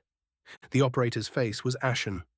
"Sir, it's a counter-order, but it says," he stammered, "it says that Intelligence Officer James Hartley is to be detained immediately." Hartley froze. "What?" Blackwood snapped. Message reads, "Agent compromised. Evidence suggests Hartley has been turned by enemy agent Liesel Müller, suspected of feeding false counterintelligence to disrupt the offensive. Arrest on sight." Hartley's hand gripped the camera in his pocket. Thorne hadn't just been forging orders. He had been building a contingency plan. He had planted the seed of doubt hours ago, or perhaps days ago. All eyes in the bunker turned to Hartley. The hands of the MPs at the door drifted to their holsters. "James?" Blackwood asked, his voice low and dangerous. "Give me your weapon." Hartley looked at the colonel, then at Sterling, and finally at the map where Grid 7 Alpha sat like a tombstone. If he surrendered, he would be executed and the men would die. If he ran, he confirmed their suspicions. "The order to arrest me is signed by Thorne's contact," Hartley said, backing slowly toward the exit. "Check the authorization code. It will match the forged artillery order." "Seize him," Sterling shouted. Hartley didn't wait. He kicked the map table over, sending lamps and papers crashing to the floor in a chaotic spray of oil and darkness. As the room erupted in confusion, he dove for the door, shouldering past a stunned sentry. "Stop him!" A gunshot rang out, the bullet splintering the doorframe inches from his head. Hartley scrambled up the muddy stairs, bursting out into the rain-swept night. He was running now, not toward safety, but away from the only people he was trying to save. The mud grabbed at his boots, dragging him down, but he forced himself forward. He had to get back to Liesel. She was the only one who could verify the truth. She was the only ally he had left. Behind him the whistles blew, shrill and piercing, cutting through the rumble of the distant guns. The hunt was on, and James Hartley, the silent watcher, was now the prey. Chapter 8. The Betrayal. The rain over the Somme Valley did not cleanse. It merely churned the earth into a slurry of grey clay and bone. It drummed a relentless rhythmic madness against the corrugated tin roof of the ruined textile mill where James Hartley crouched, his breath pluming in the damp air. He checked his pocket watch for the third time in as many minutes. The crystal was cracked, a spiderweb fracture from a dive into a trench 3 days prior, but the hands moved with indifferent precision. 0200 hours. "He is late," Liesel Müller whispered. She was huddled in the shadows of a collapsed loom, her silhouette barely distinguishable from the rusting machinery. She wore a stolen British greatcoat over her civilian clothes, the heavy wool swallowing her slender frame, but her eyes, sharp, icy blue, caught the faint moonlight filtering through the shattered skylights.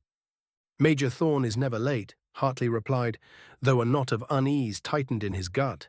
He patted the oilskin packet tucked inside his tunic. "He's cautious. Given what we're handing him, he has every right to be." Hartley felt a surge of grim satisfaction. The packet contained the proof that had cost them blood and sleep, the coded correspondences of Captain Elias Graves. For weeks, the intelligence leaks had been hemorrhaging British lives along the Western Front. Battalions walked into ambushes, supply lines were severed with surgical accuracy. The mole was a ghost, a phantom haunting the staff officer's mess. But Hartley had found him. He had traced the encryption key to Graves's personal quarters in Amiens. It was over. The traitor would hang, the leaks would stop, and Hartley could finally sleep without the screaming faces of the dead behind his eyelids. "Caution is one thing," Liesel murmured, shifting her weight. The floorboards groaned beneath her, but silence in this sector is usually a prelude to artillery. "You're paranoid, Liesel." "I am alive," she corrected him. "There is a difference. And I do not like this meeting place. It is too exposed, too many sightlines from the ridge." Hartley looked out through a gap in the brickwork. The village of Saint-Siméon was a skeleton of its former self. Chimneys stood like broken fingers pointing accusingly at the sky. Beyond the village lay the reserve lines, and somewhere in the dark, Major Thorne was making his way to them to receive the evidence that would vindicate Hartley's grueling, unauthorized investigation. "We trust Thorne," Hartley said, more to reassure himself than her. "He recruited me. He's the only one at HQ who suspected a leak from the beginning. If I can't trust him, I can't trust the ground I'm standing on." Liesel didn't answer immediately. She pulled a Luger P-08 from her coat pocket, checking the action with a fluid, practiced motion. It was a German weapon, jarring to see in the hands of someone supposedly helping the British, but Liesel's allegiances were a map of shifting borders. She was a German national who despised the Kaiser's war machine, a spy who had turned double agent, or triple, Hartley sometimes feared, because she believed the war had become a senseless slaughter engine fueled by fanatics. "Just because a man gives you a gun doesn't mean he won't shoot you with it later," she said softly. A sound cut through the drone of the rain, the distinct squelch of a boot pulling free from deep mud. Hartley spun toward the eastern entrance of the mill, his Webley revolver leveled. Liesel melted back into the deeper shadows, vanishing so completely it was as if she had dissolved. A figure emerged from the sheet of rain, hands raised slightly, palms open. The silhouette was familiar, the broad shoulders, the slight limp from a Boer War injury. "Easy, James," the voice called out, low and gravelly. "It's me." Hartley lowered the gun but didn't holster it. "You're 20 minutes late, Major." Major Arthur Thorne stepped into the dry interior of the mill. He shook the water from his officer's cap, his face haggard and drawn in the gloom. He looked like a man carrying the weight of the entire empire on his back. Mud was splattered up to his knees, and his eyes were hollowed out by exhaustion. "Military police checkpoints," Thorne grunted, moving closer.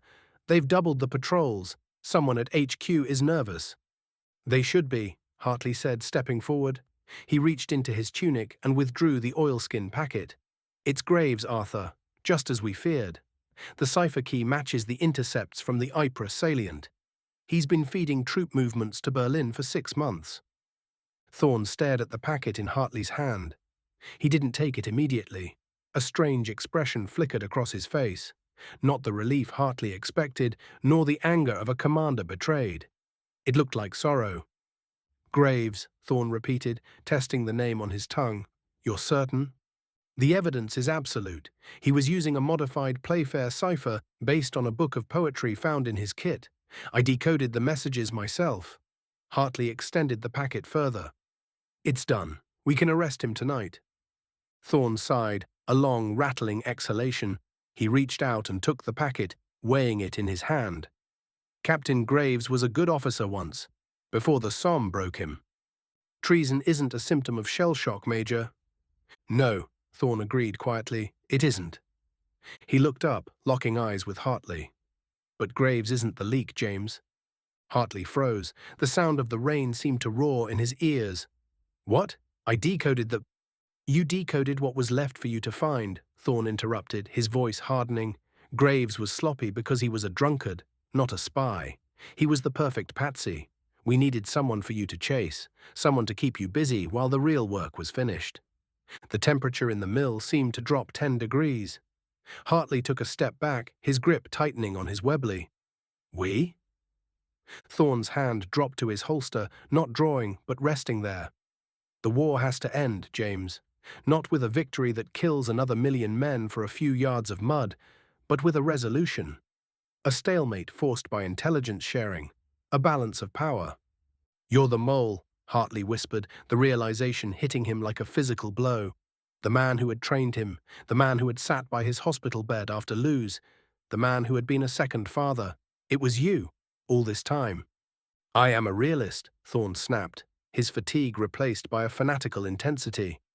I have saved more lives by leaking the Nivelle offensive plans than you have in your entire career. If the attack had gone ahead as planned, it would have been a massacre. I stopped it. By selling us out to the Germans, Hartley shouted, forgetting the need for silence, by letting them slaughter the 4th Division. Collateral damage for the greater good, Thorne roared back. And now you have a choice. Walk away, James, leave this packet with me, disappear into the French countryside. You have the skills, you can survive, or you can die here as a tragic casualty of a German patrol. From the darkness of the rafters, a metallic click echoed, the sound of a Luger's safety being disengaged. Thorne stiffened. You brought the German bitch. I told you to come alone. She has a name, Hartley said, his heart hammering against his ribs. And she has better aim than I do. James, Liesel's voice floated from the darkness, calm and detached. Look at his boots. Hartley frowned, glancing down. Thorne's boots were muddy, yes, but the mud was the wrong color. The clay of Saint-Simeon was grey and chalky. The mud on Thorne's boots was thick, reddish-brown, the loam of the ridge. He didn't come from the checkpoint, Liesel said. He came from the German lines. Thorne's face twisted. He drew his Webley with terrifying speed. Bang! A shot rang out, deafening in the enclosed space. It wasn't Thorne's gun. A muzzle flash bloomed from the upper gantry of the mill. Thorne staggered back, clutching his left shoulder, his shot going wide into the dirt floor. Run, James! Liesel screamed, abandoning her cover and vaulting over the railing to the ground floor. Hartley didn't hesitate. He dove behind a rusted industrial press just as the mill's entrance erupted in gunfire. It wasn't just Thorne. Shadows detached themselves from the rain outside, spike-helmeted figures, the silhouette of the Pickelhaube unmistakable. Stormtroopers. Thorne hadn't come to negotiate. He had brought a liquidation squad. Bullets chewed into the brickwork above Hartley's head, showering him with red dust. He scrambled on his hands and knees, the wet floor slick with oil and water. He fired 2 blind shots over the machinery, hearing a shout of pain in German. The back wall. Liesel was beside him now, grabbing his collar and hauling him up. There is a coal chute. They sprinted through the labyrinth of machinery. The air was thick with cordite and the screams of men. Thorne was shouting orders, his voice cracking with pain and rage. Don't kill the woman. I need her alive. Kill Hartley. The betrayal cut deeper than the bullets. Thorne wanted Liesel. Why? She was a rogue agent, a liability. Unless she knew something she hadn't told Hartley, unless she was the leverage Thorne needed to buy his safety with Berlin. Hartley slammed his shoulder into the rotting wood, covering the coal chute. It gave way with a splintering crash. He tumbled out into the mud, landing hard on his side. Liesel landed on top of him, breathless. "Move!" she hissed, scrambling up. They were in the rear yard of the mill. The rain was torrential now, a curtain of water that reduced visibility to a few yards. A flare popped overhead, bathing the ruins in a sickly, stuttering magnesium white. "There!" a voice shouted from the mill. Machine gun fire raked the mud, stitching a line of geysers inches from Hartley's boots. He scrambled up the embankment, his lungs burning. They dove into a crater, sliding down into the muck just as the sweeping fire cut through the space they had occupied a second before. Hartley gasped for air, wiping slime from his eyes. He looked at Liesel. She was pale, her blonde hair plastered to her skull, blood smeared on her cheek from a graze. "Thorn," Hartley wheezed. He set it all up. The evidence against Graves was a fabrication to keep me occupied while he finalized his deal.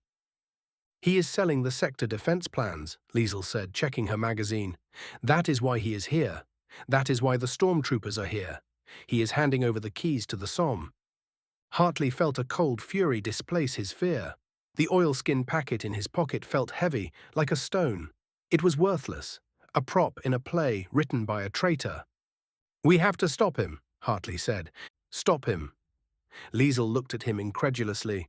"James, there are 20 shock troops in that mill. We have 2 pistols and half a box of ammunition. We do not stop him. We survive. If he gives them the defense plans, thousands will die by sunrise. If we die now, no one will know it was him," Liesel countered, grabbing his tunic. "Think, James. You represent the only truth left. If you die, Thorn writes the history. He will say you were the traitor. He will say he killed you trying to stop you from defecting."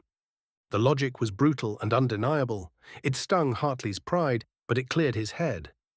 She was right. The narrative was Thorn's weapon now.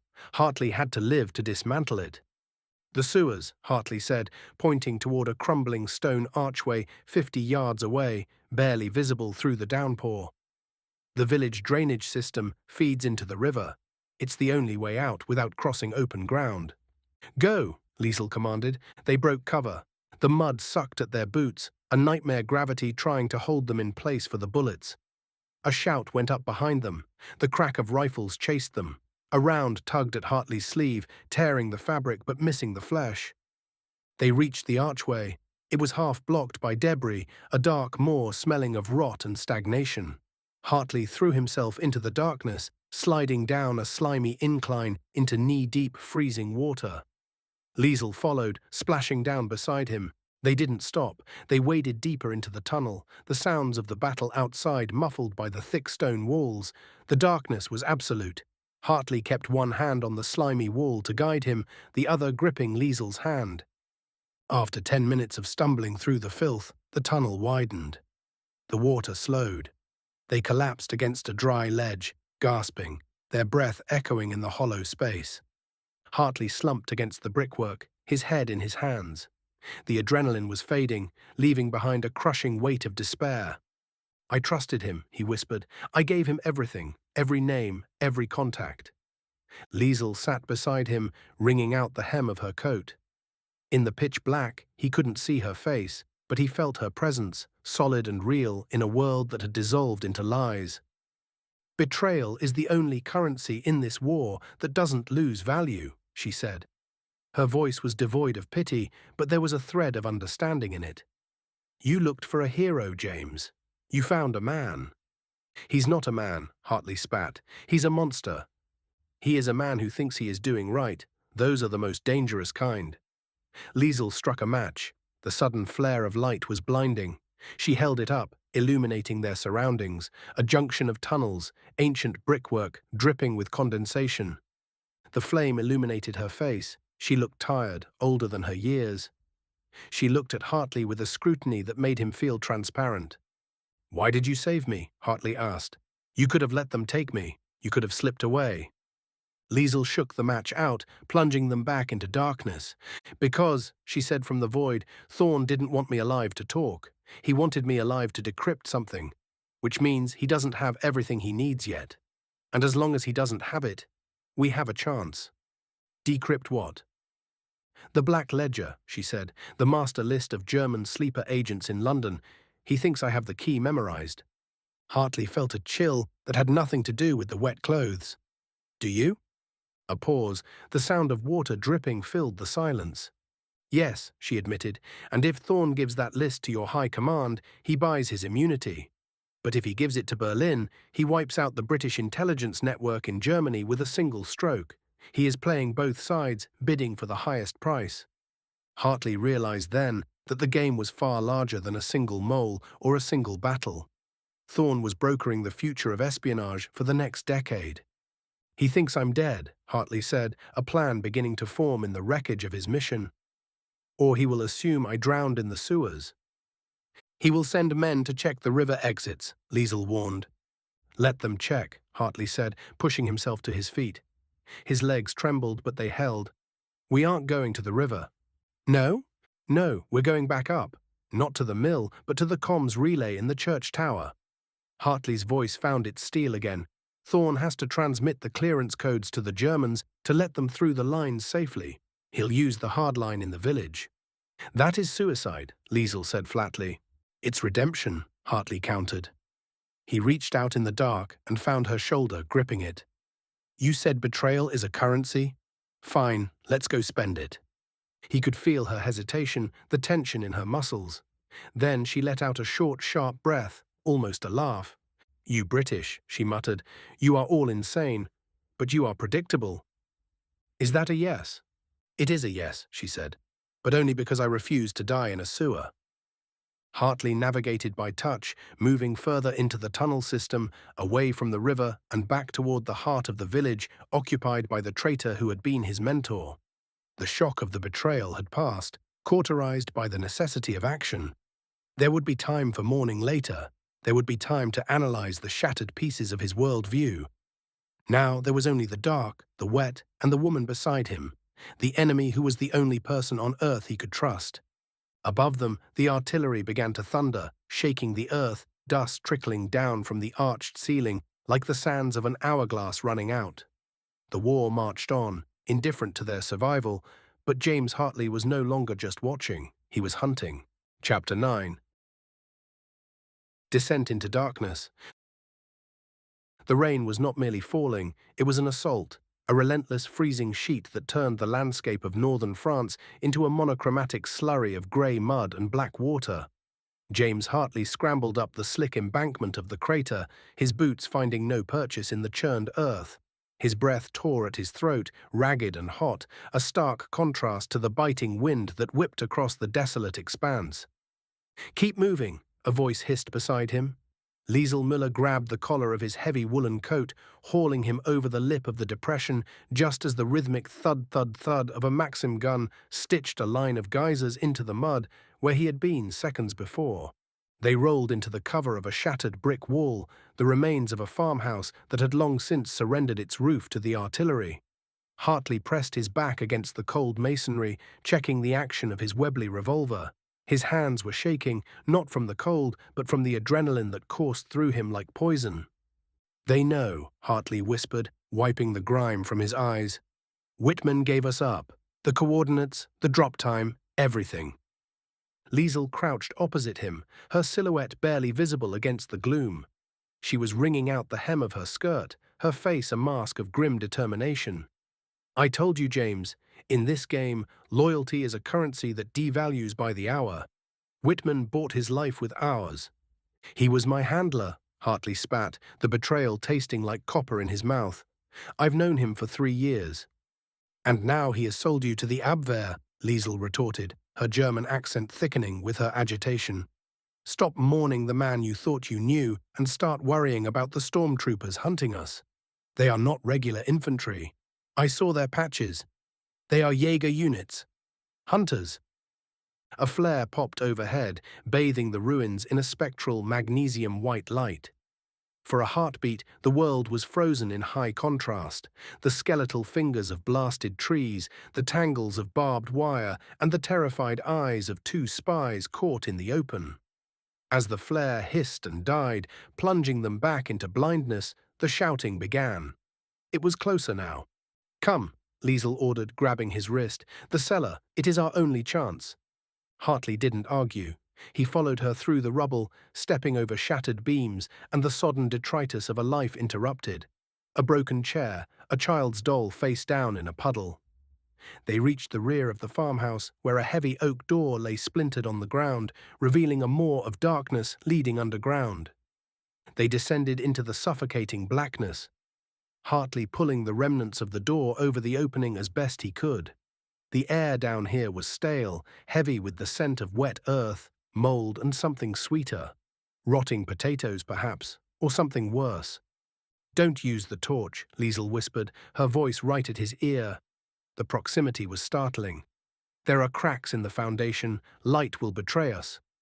Hartley slumped against the damp wall, sliding down until he hit the dirt floor. The silence here was oppressive, magnified by the muffled booming of artillery in the distance. It felt like the belly of a beast, waiting to digest them. "We can't stay here," Hartley said, his voice barely audible. "If they search the perimeter—" "If we move, we die," Liesel cut in. "We wait. We let the darkness do its work. They are confident, aggressive. They will assume we kept running toward the British lines. They will not think we went to ground so quickly." Hartley closed his eyes, his mind replaying the meeting at the windmill hours earlier. Whitman's handshake had been firm, his smile reassuring. "The package is safe, James. Just get to the rendezvous." It had been a lie, a perfectly crafted performance. The package, the coded dossier detailing the German spring offensive, was likely back in enemy hands, or worse, had never been real. Hartley felt a surge of nausea. The intel wasn't just paper. It was thousands of lives. It was the difference between a breakthrough and a slaughter. "You are thinking about the mission," Liesel said softly. She had moved closer, seeking warmth or perhaps offering it. In the dark, the lines drawn on maps meant nothing. They were just two shivering bodies huddled in the dirt. "I'm thinking about how blind I was," Hartley admitted. "I scrutinized every word you said, Liesel. I watched you for the slightest tick of deception. And all the while the knife was in the hand of the man clapping me on the back." "Deception is not about lying, James. It is about confirming what the other person wants to believe," Liesel murmured. "You wanted to believe in the righteousness of your cause, in the brotherhood of your service. Whitman used that, just as I used my commander's belief in my patriotism to steal the cipher keys." "Why did you do it?" Hartley asked, the question hanging heavy in the stagnant air. "We've been running for 3 days, and I still don't truly know. You're German. These are your people up there hunting us." There was a long pause. He heard the rustle of fabric as she shifted, pulling her knees to her chest. "My brother, Karl," she began, her voice devoid of its usual sharp edge. "He was at Verdun. He wrote to me, letters that somehow bypassed the censors. He described the mud, the rats, the way men drowned in shell holes. He didn't die from a bullet, James. He died of typhus in a field hospital screaming for water. I realized then that this war, it is not about nations. It is a machine that eats the young. If I can stop the offensive, if I can shorten this by even a week, maybe another sister gets to keep her brother." Hartley reached out, his hand finding her shoulder in the dark. It was a reflex, a human connection bridging the gap of their allegiances. Under the rough wool of her coat, she felt small, fragile, yet he knew she possessed a spine of steel. "We're going to get the truth," Hartley promised, his resolve hardening like the clay around them. "And if Whitman is the rot at the center of this, I will cut him out myself." Above them, heavy boots crunched on the debris. Hartley froze, his hand dropping to his revolver. Liesel's breath hitched, then stopped entirely. Dust trickled down from the ceiling beams, landing on Hartley's face like dry rain. "Hier ist nichts, nur Trümmer," a voice barked directly above the trapdoor. "Nothing here, just rubble." "Such weiter. Der Kommandant will sie lebend," another voice replied. "Keep searching. The commander wants them alive." The boots moved, stomping back and forth. A beam of light sliced through a crack in the floorboards above, cutting a chaotic geometry through the cellar's gloom. Hartley pressed himself into the corner, his heart hammering against his ribs so hard he feared the sound alone would give them away. The light swept over the dusty wine racks, the pile of coal, and settled on the space between Hartley and Liesel. If the soldier looked down, directly through the crack, he would see the white of Hartley's knuckles on the gun grip. Seconds stretched into hours. The soldier above cleared his throat and spat. The saliva landed with a wet slap on the wood near the trapdoor. Then the footsteps receded, fading into the ambient noise of the wind and rain. Liesel let out a shuddering breath, her forehead resting against her knees. That was too close. "They want us alive," Hartley noted, his mind racing. "That means they don't have the dossier yet. Or they need us to decrypt it. Or they want to know who else turned," Liesel added. "If they catch me, James, they will not be kind.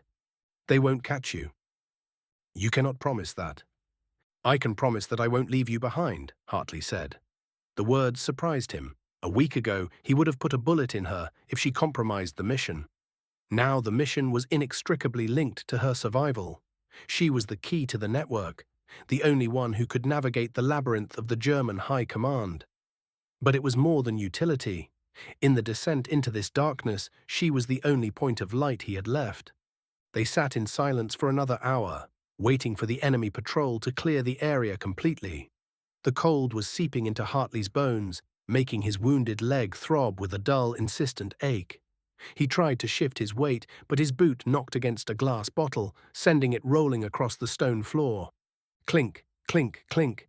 The sound was sharp, distinct. From the top of the stairs, the trapdoor groaned. It hadn't been fully cleared. One of them had stayed behind, a sentry. The wood shifted, and a pair of grey trousers descended the steps, followed by the torso of a hulking soldier. He held a lantern in one hand and a trench knife in the other, having holstered his rifle for the tight squeeze. The lantern light swung wildly, illuminating the cellar. The soldier saw them instantly. His eyes went wide, mouth opening to shout an alarm. Hartley didn't think. He didn't aim.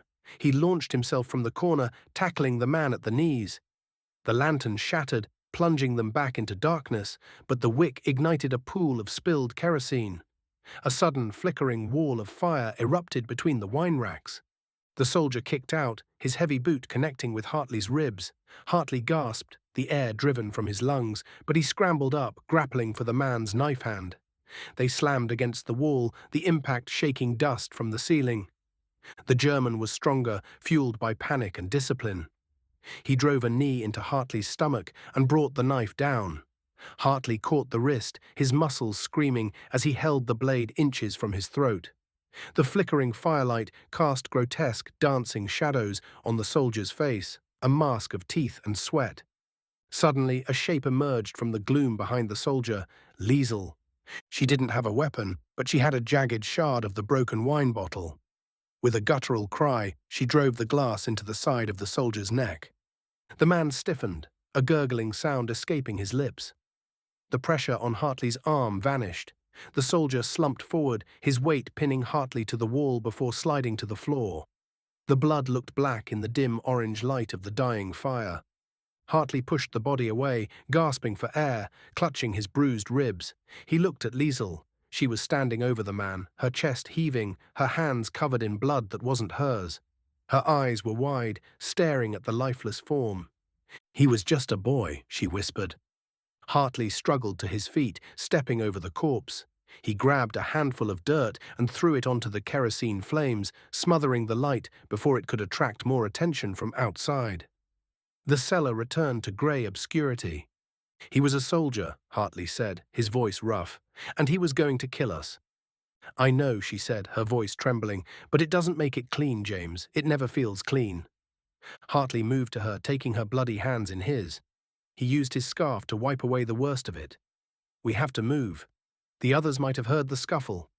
Liesel nodded, the shock receding as her training took over. She searched the soldier's body quickly, retrieving a map case and a Luger pistol. She handed the gun to Hartley and kept the map. "Look," she said, moving near the faint light of the trapdoor entrance to read the map. "These markings, they aren't patrol routes." Hartley squinted at the paper. It was a tactical overlay of the sector. Red lines converged on a specific point 3 miles to the east.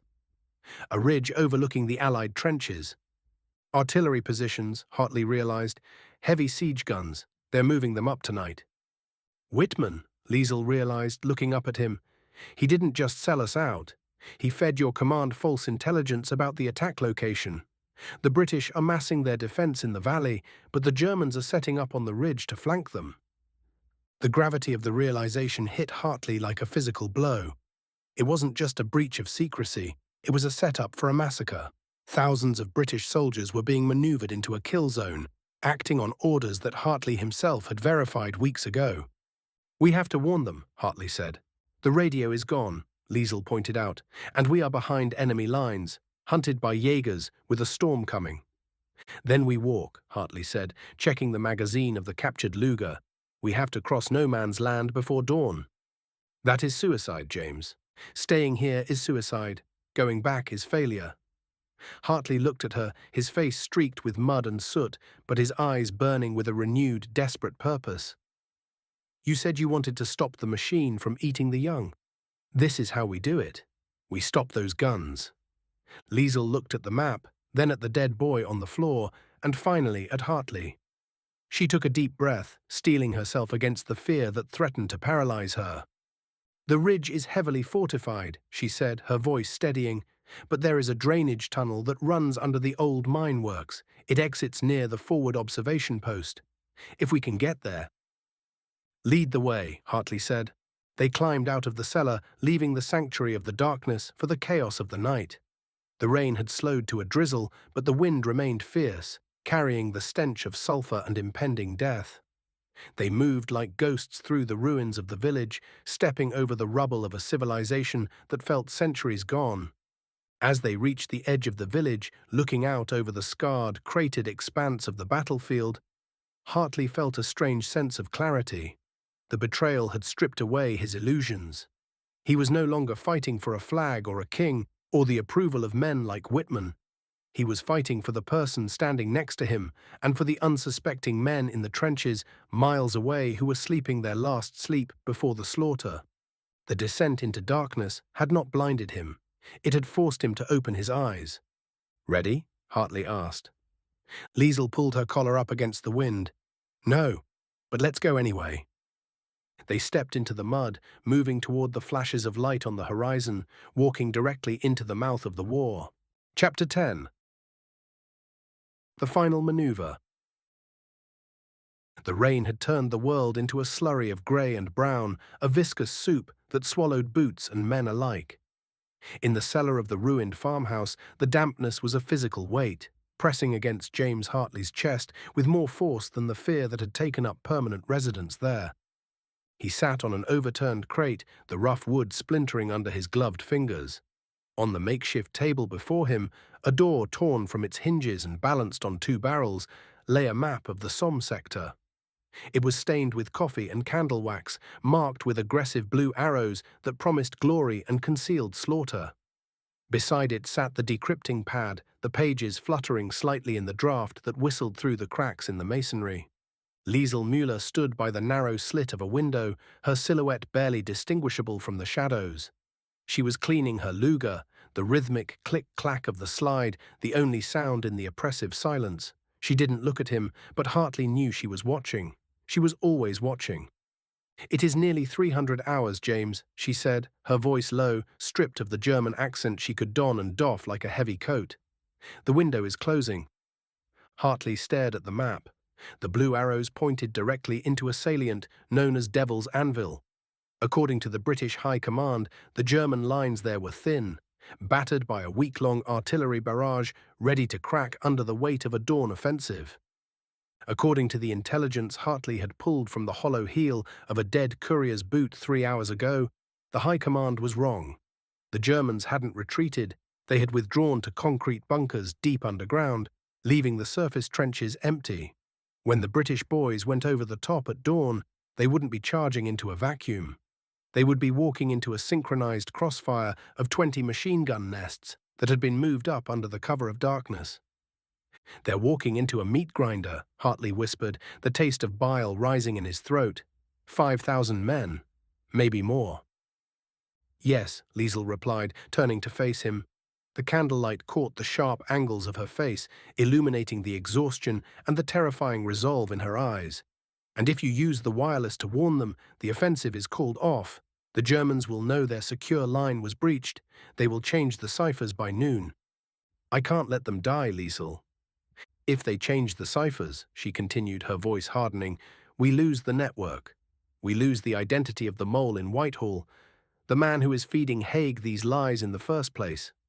She stepped closer, placing a hand on the map, her finger resting on the blue line of the imminent attack. Think, James, this isn't just about tomorrow morning. If we don't find the traitor, this happens again next month, and the month after. How many thousands then? 10, 20? Hartley slammed his fist onto the table. The candle jumped, shadows leaping wildly against the peeling wallpaper. You're asking me to trade 5,000 lives for a name, for a possibility. I am asking you to be what you claim to be, she countered, unflinching. A spy. Not a soldier. Soldiers die for ground. We die, and we kill, for information. He stood up, pacing the small confines of the cellar. The air smelled of wet wool and ancient mold. He felt trapped, not just by the stone walls, but by the horrific calculus of war. He thought of the young private who had shared a tin of bully beef with him 2 days ago, a boy from Leeds with eyes too old for his face, talking about his girl back home. That boy was in the reserve trench right now, checking his rifle, waiting for the whistle. Hartley had the power to save him. He had the frequency. He had the codes. He could pick up the field telephone in the corner, patch through to headquarters, and scream the truth until they listened. He could stop the anvil from falling. But Liesel was right. The intelligence they had gathered indicated a high-ranking British officer was manipulating the tactical maps, feeding false optimism to the generals to bleed the army dry. It was a strategy of attrition orchestrated from within. If Hartley acted now, that traitor would go to ground. The source Liesel had spent 2 years cultivating, the source that could end the war, would be burned. There has to be another way, Hartley said, though he knew the desperation in his voice sounded pathetic. There isn't. Liesel's expression softened, just a fraction. It was the first time he had seen pity in her eyes, and he hated it. This is the burden, James. The silence. You watch the train wreck because you need to see who is pulling the levers. Hartley looked at the telephone. It was a heavy black bakelite object sitting innocuously on a crate of grenades. It looked like a judge's gavel. If I stay silent, Hartley said, his voice trembling, I am no better than the man we are hunting. If you stay silent, you are a professional ensuring that their deaths mean something, Liesel said. If you speak, they live today to die next week in a war that drags on for another year because we failed to cut the head off the snake. She moved back to the window, peering out into the rain-lashed night. The barrage lifts in 40 minutes. You must decide. Hartley sat back down. He pulled the decrypting pad closer. The numbers swam before his eyes. He imagined the scene above ground, the officers synchronizing their watches, the sergeants issuing hushed orders, the rum ration being passed down the line to steady shaking hands, the utter tragic belief that they were about to strike a decisive blow. He picked up a pencil. He could send a partial warning, a suggestion of resistance, something that might make the commanders cautious without revealing he had the full German defensive schematic. He began to write, translating his thoughts into the alphanumeric sequences of the British cipher. SUGGESTHEAVYRESISTANCE. He stopped. Cautious commanders were rare. Haig and his ilk believed in the spirit of the bayonet. A suggestion would be ignored. It had to be absolute proof or nothing. The silence in the cellar stretched, taut as a piano wire. Hartley looked at Liesel's back. She was risking treason against her own people to help him expose the rot in his own government. She had led him through the lines, saved him from the patrol in the woods, and brought him here. She was offering him the chance to win the war, but the price of admission was his soul. Hartley reached for the telephone handset. The bakelite was cold against his palm. He cranked the handle. "Operator," a tinny voice crackled in his ear. "Signal Corps, forward post." Hartley took a breath. The air felt thin, insufficient to fill his lungs. "This is Captain Thorne," he said, using his current alias. "Priority 1, patch me through to General Sterling's command post." "One moment, sir." The line clicked and hummed. Hartley looked at Liesel. She had turned around. She wasn't reaching for her gun. She was just watching him with that same impenetrable gaze. She was letting him choose. "Command post, Major Davies speaking." "Major," Hartley said, I have intelligence regarding the Devil's Anvil sector. Make it quick, Captain. The show starts in 30 minutes. Hartley closed his eyes. He saw the map. He saw the machine gun nests marked in red. He saw the boy from Leeds. The intelligence suggests... Hartley's voice caught. He swallowed, the sound loud in the quiet room. The intelligence suggests that the German rearguard is falling back. The sector is softer than anticipated. The lie tasted like ash. That confirms our aerial recon, Captain, the Major said, his voice brisk and satisfied. Good to hear. We'll give them hell. Yes, Hartley whispered, give them hell. He placed the receiver back on the cradle. His hand remained there for a long moment, gripping the device as if he could crush the words he had just spoken, pull them back through the wire, and unmake the reality he had just solidified. He had done it. He hadn't just remained silent. He had confirmed the lie. He had ensured the attack would go forward with full confidence, ensuring the maximum number of troops would be committed to the trap. Why? Because if the attack was hesitant, the Germans might suspect a leak. To catch the mole, the disaster had to be total. The silent watcher had to watch the slaughter and nod in approval. Liesel let out a breath she seemed to have been holding for minutes. She walked over to the table and placed her hand over his. Her skin was rough, calloused, but warm. You did what was necessary, she said. Hartley pulled his hand away, revulsion coiling in his stomach. Don't, he snapped. Don't tell me it was necessary. I just signed 5,000 death warrants.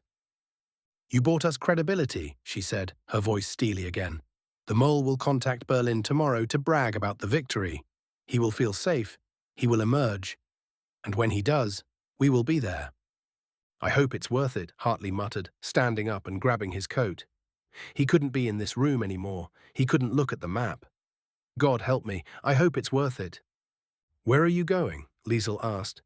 To the observation post, Hartley said, buttoning his coat with numb fingers. I need to see it. James, that is dangerous. The counter-barrage. I need to see it, he shouted, the veneer of control shattering. If I'm going to send them to their deaths, the least I can do is watch them fall. I won't hide in a cellar while they bleed for my strategy. Liesel studied him, then nodded once. She holstered her Luger and grabbed her own coat. Then we go together. They left the farmhouse, stepping out into the pre-dawn gloom. The rain had slowed to a drizzle, but the mud was treacherous. They moved through the labyrinth of communication trenches, dodging runners and stretcher-bearers who were preparing for the inevitable flow of casualties. The atmosphere in the trenches was electric, with a terrible energy. Men were fixing bayonets, checking gas masks, writing last letters on scraps of paper.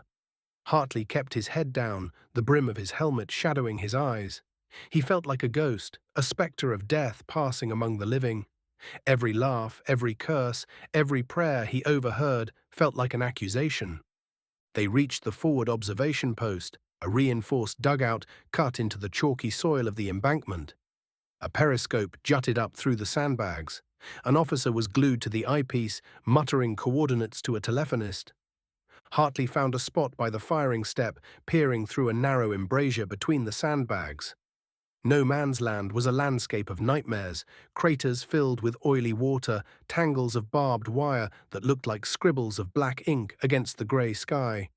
The shattered stumps of trees reaching up like skeletal hands.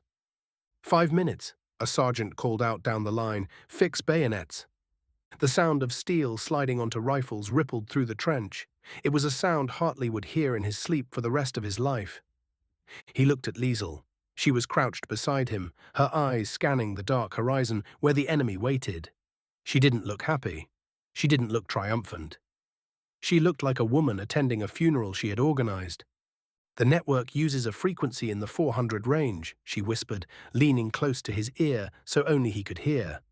When the attack fails, the mole will transmit a confirmation code, Valkyrie. We need to intercept the source of that transmission. I know, Hartley said.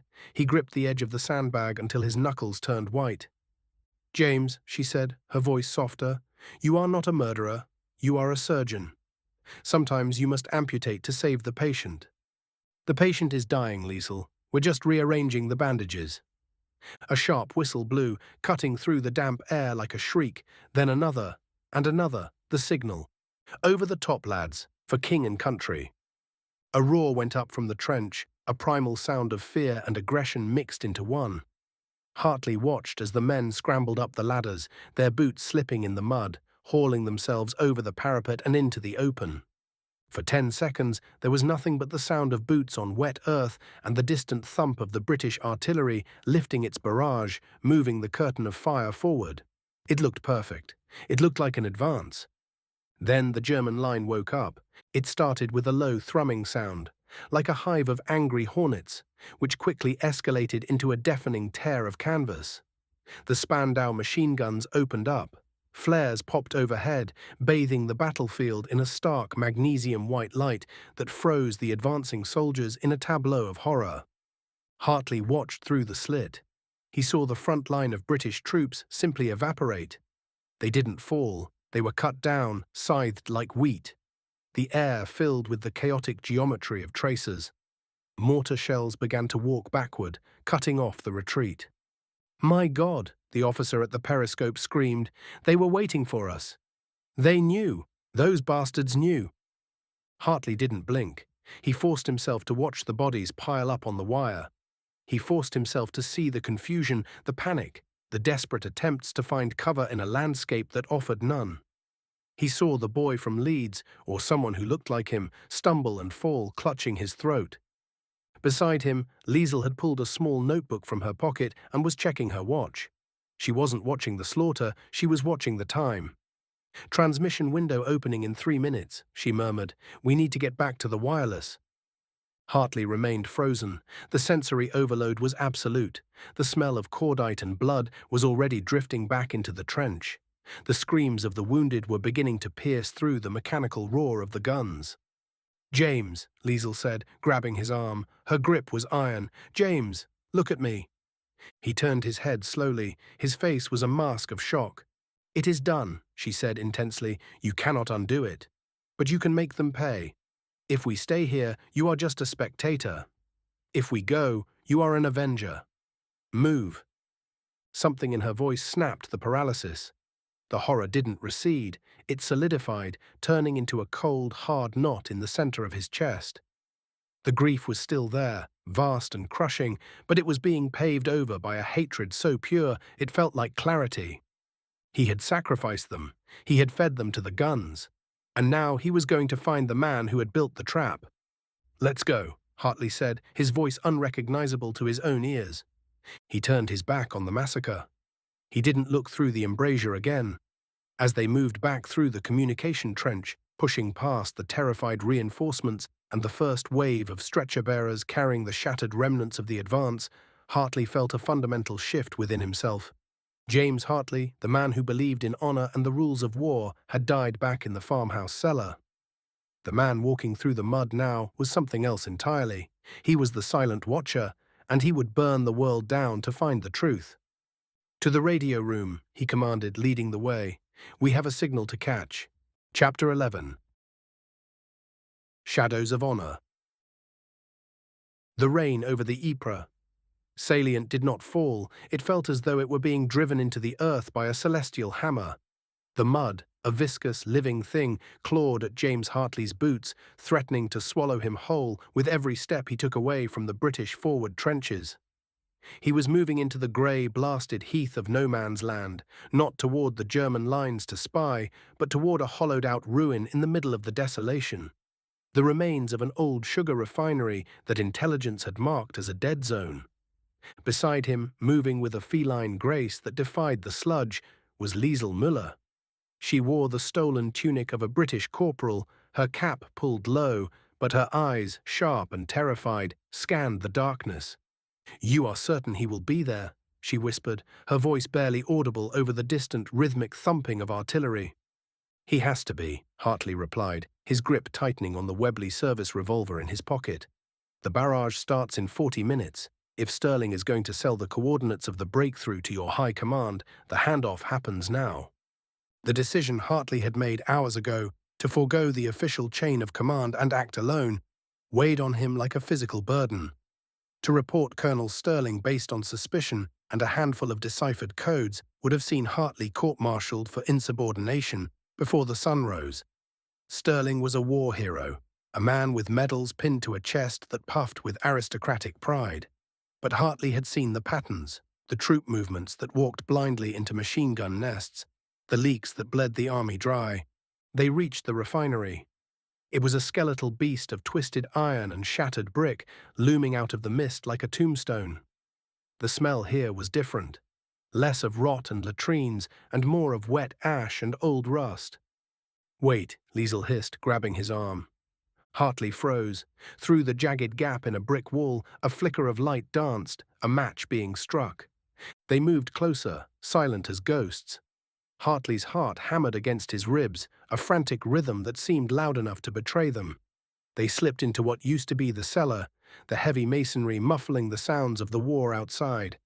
In the center of the damp room, illuminated by a single hurricane lantern placed on a crate, stood two men. One was a German officer in a grey greatcoat, his face shadowed. The other was Colonel Sterling. Seeing the man in the flesh, trading documents with the enemy while thousands of British boys checked their rifles and wrote final letters home, broke something inside Hartley. It wasn't just anger, it was a profound, nauseating realization of the lie they were all living. "The timing is crucial," Sterling was saying, his voice calm, bureaucratic. "The assault begins at 0500. Your artillery needs to target Sector 4 immediately. If you break the line there, the British Reserve will be forced to commit, and you can flank them." "And the payment?" the German asked, his accent thick. "The usual account in Zurich, and the guarantee of safe passage for my assets when this sector falls." Hartley stepped out from the shadows, the revolver raised. "I'm afraid the bank is closed, Colonel." The silence that followed was absolute. Sterling turned slowly, his face registering shock for only a fleeting second before settling into a mask of sneering indifference. The German officer reached for his holster, but Liesel stepped into the light, her Luger leveled at his chest. "Don't," she said in German, "it is over." Sterling looked from Hartley to Liesel, and a dry chuckle escaped his lips. "Hartley, I should have known. You always were too clever for your own good. And you've brought a pet. How quaint." "Step away from the table, sir," Hartley said, his voice steady despite the trembling in his hands. "It's over. The game is up." "The game?" Sterling's eyes narrowed. "You think this is a game, Lieutenant? Look around you. This is industry. This is the churning of the world. You think winning this war matters. The only thing that matters is managing the outcome, keeping the balance so the powers that be remain in power." "You're selling the lives of 10,000 men for a bank balance," Hartley spat. "I am saving the empire from its own hubris," Sterling roared, his composure cracking.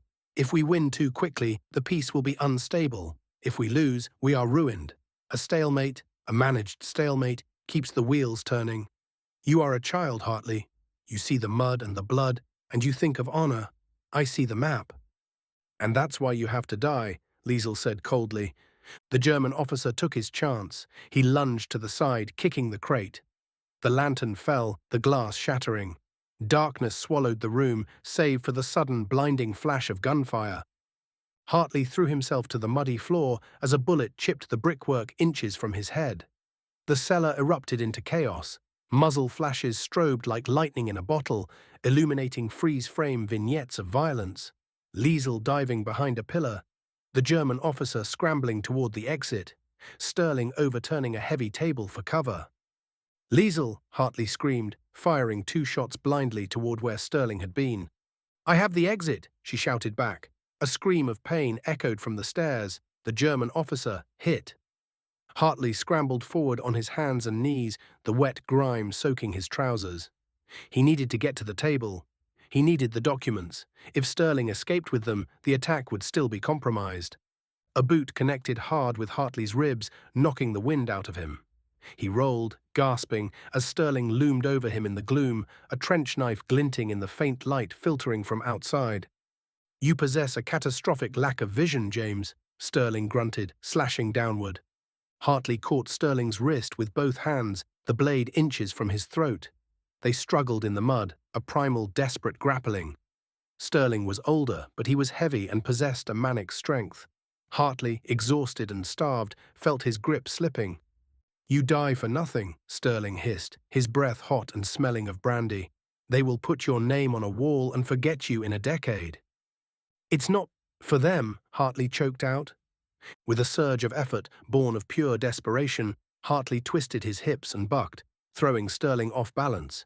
He drove his knee into Sterling's stomach and rolled on top of him. He didn't have his gun anymore, it was lost in the dark.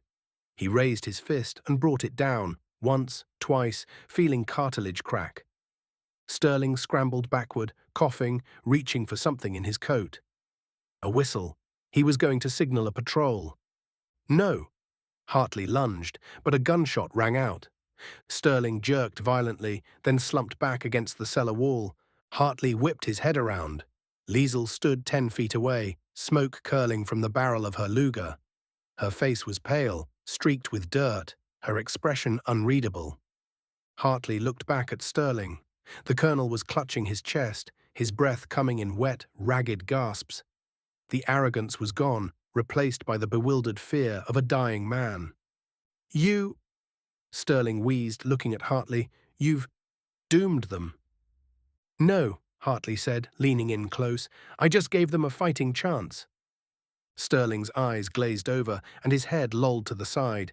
The architect of the betrayal was dead. Hartley sat back on his heels, his chest heaving.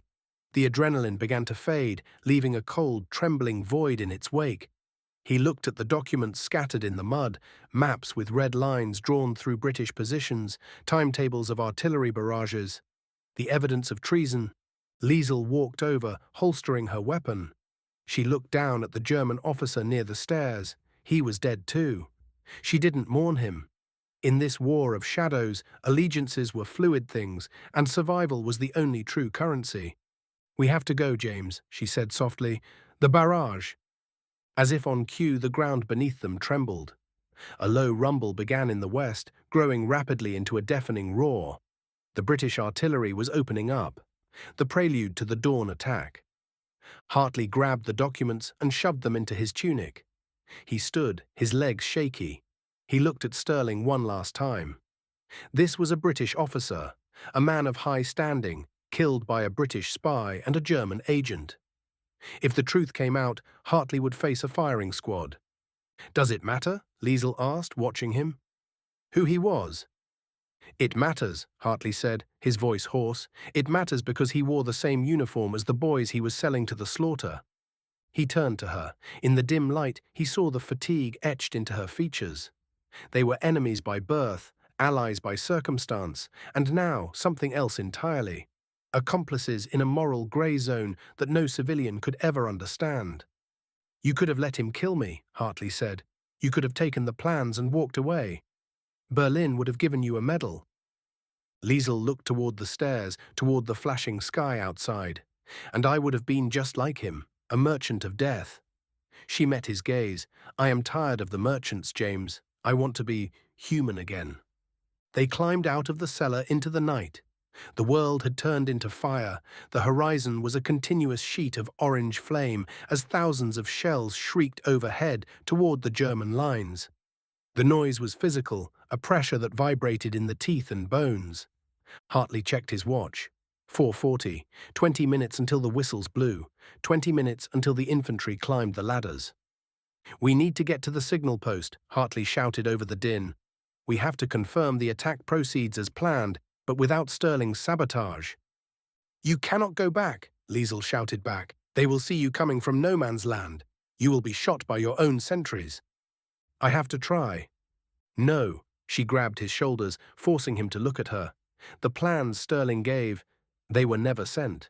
The German artillery is not targeting the breakthrough. You stopped it. If you go back now, you are just a man with a dead colonel's blood on his hands and a German spy at his side. You are a traitor to the optics of war, James." Hartley stared at the burning horizon. She was right. He had done the job. He had saved the attack. But in doing so, he had exiled himself. He could not return to headquarters, salute the general, and explain that he had executed a superior officer in a basement with the help of the enemy. The concept of honor shifted in his mind, rearranging itself like the landscape under the shelling. Honor wasn't a medal. It wasn't a clean uniform or a mention in dispatches. Honor was the silent act, the burden carried alone. "What do we do?" he asked, the realization settling over him like a shroud. "We survive," Liesel said. "We watch. The network Sterling spoke of. It is not just him. He was a cog. If you want to finish this, truly finish it, you cannot be Lieutenant James Hartley anymore." Hartley looked down at his hands. They were caked in mud and blood. He thought of the men waiting in the trenches, the fear, the cold, the prayers whispered to a God who seemed to have looked away. He had saved them from a trap, but he couldn't save them from the war. He reached into his pocket and pulled out his dog tags. The metal felt cold against his skin. James Hartley, C of E officer. With a slow, deliberate motion, he hurled them into the dark, water-filled crater beside the ruins. They vanished with a tiny splash, unheard beneath the roar of the guns. "James Hartley died in that cellar," he said, his voice flat, devoid of the hesitation that had plagued him for weeks. Liesel nodded slowly. "Then who are you?" He looked at her, and for the first time in a long time, the fog in his mind cleared. The conflicting loyalties, the nationalistic fervor, the naive belief in the chain of command, it was all gone. All that remained was the mission, the need to cut the cancer out of the system, regardless of which flag it hid behind. "I am the one they won't see coming," he said. A shell landed close, showering them with wet earth. The shockwave knocked them back, but they stayed on their feet. "North," Hartley said, pointing away from the battle, toward the deep woods that straddled the border of the conflict zone. "There's a safe house in Ghent. Sterling's notes mentioned it. If there's a network, that's where the threads lead." Liesel fell in beside him. "It is a long walk through hell." "We've been living in hell, Liesel," Hartley replied, turning his collar up against the driving rain. "At least now we know the way out." They turned their backs on the British lines, on the safety of the known, and walked into the shadows of the deeper war. Behind them, the whistle blew. The roar of 10,000 men shouting as they went over the top pierced the night, a human cry against the mechanical slaughter. Hartley did not look back. He closed his eyes for a brief second, offering a silent prayer for the men charging into the fire he had tried to dampen, and then opened them to the darkness ahead. The soldier was dead. The spy was born. The silent watcher began his long vigil. Chapter 12. The silent watcher rises. The silence was heavier than the shelling. It pressed down on the ruins of the sugar beet refinery, a suffocating blanket of dust, settling ash, and the metallic tang of cooling iron. For hours, the world had been a cacophony of screaming metal and tearing earth, a symphony of destruction orchestrated by betrayal. Now, as the first grey fingers of dawn picked at the horizon, the world was mute. James Hartley sat on a crate of ammunition that had miraculously survived the inferno. His hands, caked in mud and dried blood that was not entirely his own, trembled slightly, not from fear, but from the adrenaline crash that felt like a physical blow. He stared at the charred remains of the support beams, watching a single ember pulse and fade, mirroring the waning, chaotic energy in his own chest. The mission was done. The dossier, the list of names that would have unraveled British intelligence from the inside out, was burning in the oil drum a few yards away. The traitor, a man Hartley had once shared whiskey with in a warm London club, lay dead in the rubble of the upper gantry, a victim of his own double cross. Hartley took a breath, the air tasting of sulphur and wet wool. He felt hollowed out, as if the violence of the night had scooped away the man he was when he first arrived in France and left a stranger in his skin. He touched his ribs, wincing at the sharp protest of bruised bone. He was alive. It seemed an improbable, almost clerical error of fate. A boot crunched on broken glass. Hartley didn't reach for the Webley service revolver resting on his knee. He knew the gate. Liesel Müller stepped out of the shadows of the collapsed loading bay. She looked less like the femme fatale of the Parisian salons where he'd first tracked her, and more like a ghost of the trenches. Her coat was torn at the shoulder, her hair escaping its pins in wild strands. She held a German Luger loosely at her side, the barrel pointing at the debris-strewn floor. "It is finished, then," she said. Her voice was raspy, stripped of the affectations she used as armor. "The list is gone," Hartley replied, not looking up from the dying ember. And so is Sinclair. Sinclair, she repeated the name, tasting the bitterness of it. A man who sold his country for gold and mine for ego. Liesel moved closer, leaning against a surviving brick pillar. She looked exhausted, her eyes dark hollows in a pale face. They were enemies by every definition the War Office provided. She was a master of the Abteilung 3B. He was a tool of the British Secret Service. By rights, he should raise the Webley. He should march her back to the Allied lines or leave her here among the dead. But the lines on the map had blurred into irrelevance over the last 24 hours. In the heat of the double cross, when Sinclair had turned the machine guns on both of them to cover his escape, the uniform hadn't mattered. Only the man and the woman fighting back to back had mattered. "You should go," Hartley said quietly. "The forward scouts will be here within the hour. If they find you, there will be no trial. You know that." Liesel looked at him, a flicker of genuine surprise softening her hard expression. "And you, James?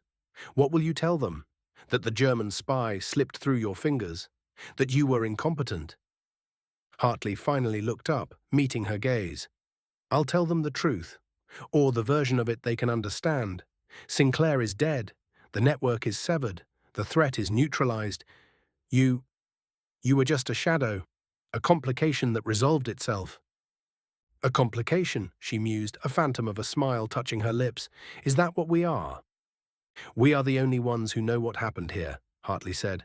"The only ones who know that honor isn't about flags anymore. It's about keeping the darkness from swallowing everything whole." Liesel holstered her weapon. It was a gesture of immense trust, or perhaps immense fatigue. She reached into her coat pocket and pulled out a small silver cigarette case. She offered one to him, lighting it with a steady hand. "They will give you a medal," she said, smoke curling between them, "for killing the traitor, for saving the network." "And I will wear it," Hartley said, the bitterness rising in his throat. "And every time I look at it, I will remember that the man who pinned it on me probably sat at the same dinner table as Sinclair, laughing while boys died in the mud. That is the war, James. It is not fought by soldiers.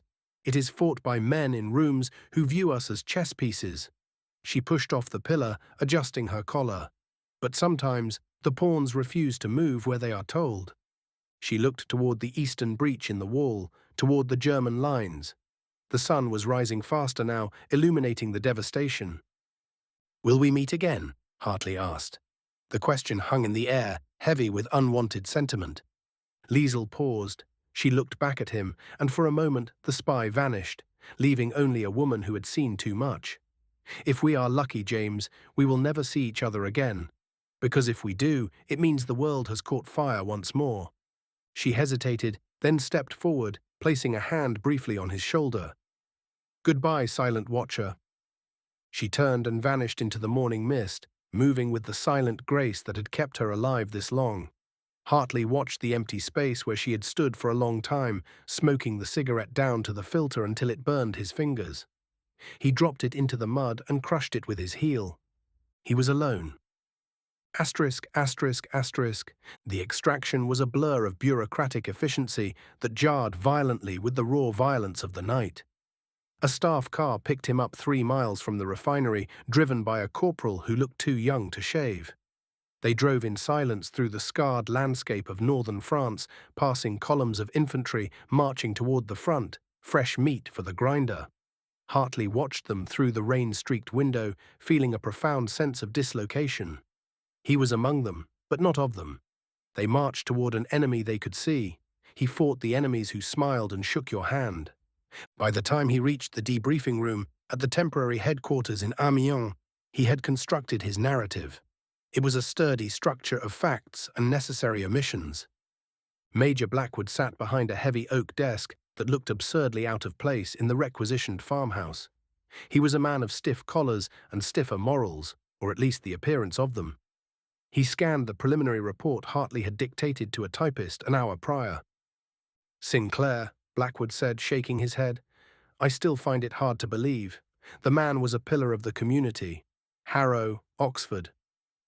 "Treachery doesn't require a poor education, sir," Hartley said. He was standing at ease, washed and bandaged, but he still felt the grime under his fingernails. "No, I suppose not. Blackwood looked up, his eyes narrowing slightly. And the dossier? You are certain it was destroyed? I burned it myself, sir. Ashes to ashes. A pity. It could have been useful intelligence. It contained the names of double agents on both sides, sir. Men and women who were compromised by Sinclair for leverage. If we had used it, we would have been no better than him. It would have caused a purge that would have crippled our intelligence network for a decade. Blackwood sighed, tapping a pen against the desk. Perhaps, but it wasn't your call to make, Hartley. In the field, sir, every call is mine. The room went silent. It was insubordinate, but Hartley found he didn't care. He had crossed a threshold.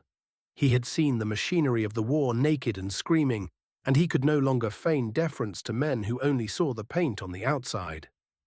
Blackwood held his gaze for a long moment, then looked away, seemingly deciding that a live hero was more useful than a court-martialed one. And the German agent? This Müller woman? Dead, Hartley lied without a tremor in his voice. Caught in the crossfire when Sinclair detonated the charges. I couldn't recover the body. Blackwood made a note in the margin of the file. Good, one less snake in the grass. Hartley felt a cold knot in his stomach. One less snake. He thought of Liesel, walking back into the jaws of her own beast, carrying the weight of her own survival. She was more honorable than Sinclair had ever been. You've done a great service, Hartley, Blackwood said, closing the file. There will be a commendation. Leave is approved, of course. 2 weeks in London. You look like you need it. Thank you, sir. Is there anything else? Hartley looked at the map on the wall behind the Major. Pins and strings marked the stalemate, the thousands of lives traded for yards of mud. He thought of the web of lies he had just spun to protect the truth.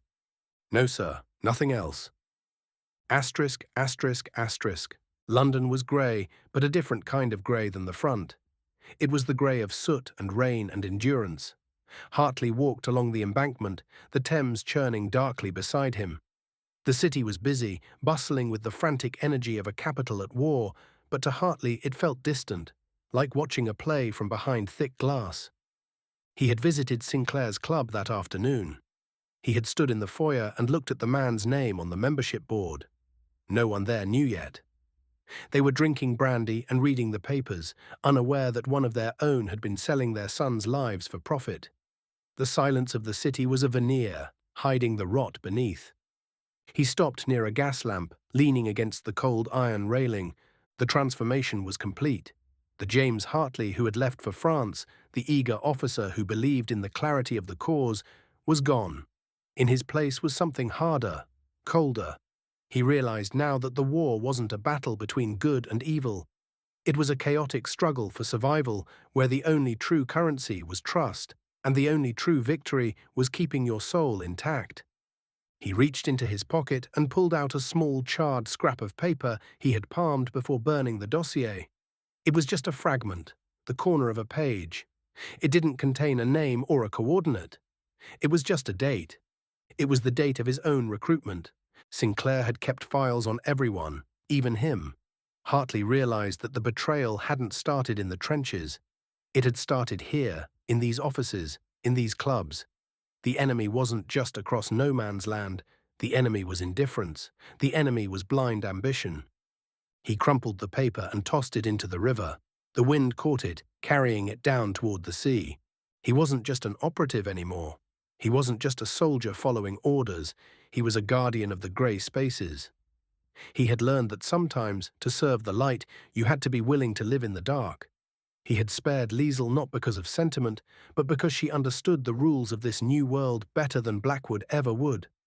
They were the silent watchers, the ones who held the line not against the Germans or the British, but against the madness that threatened to consume them all. A passing pedestrian tipped his hat. "Evening, sir. Nasty weather." Hartley turned, his coat collar turned up against the chill. He looked at the civilian, a man with a soft face who would sleep soundly tonight because of the lies Hartley had told. "Yes," Hartley said, a faint, grim smile touching his lips. "But the storm is passing." He turned away from the river and began to walk. He didn't know where his next orders would come from or what fresh hell awaited him in the shadows of Europe. But he was ready. He walked into the fog of the London streets, his footsteps echoing on the cobblestones, a solitary rhythm in the heart of the empire. He was invisible. He was necessary. And for the first time in a long time, he was free.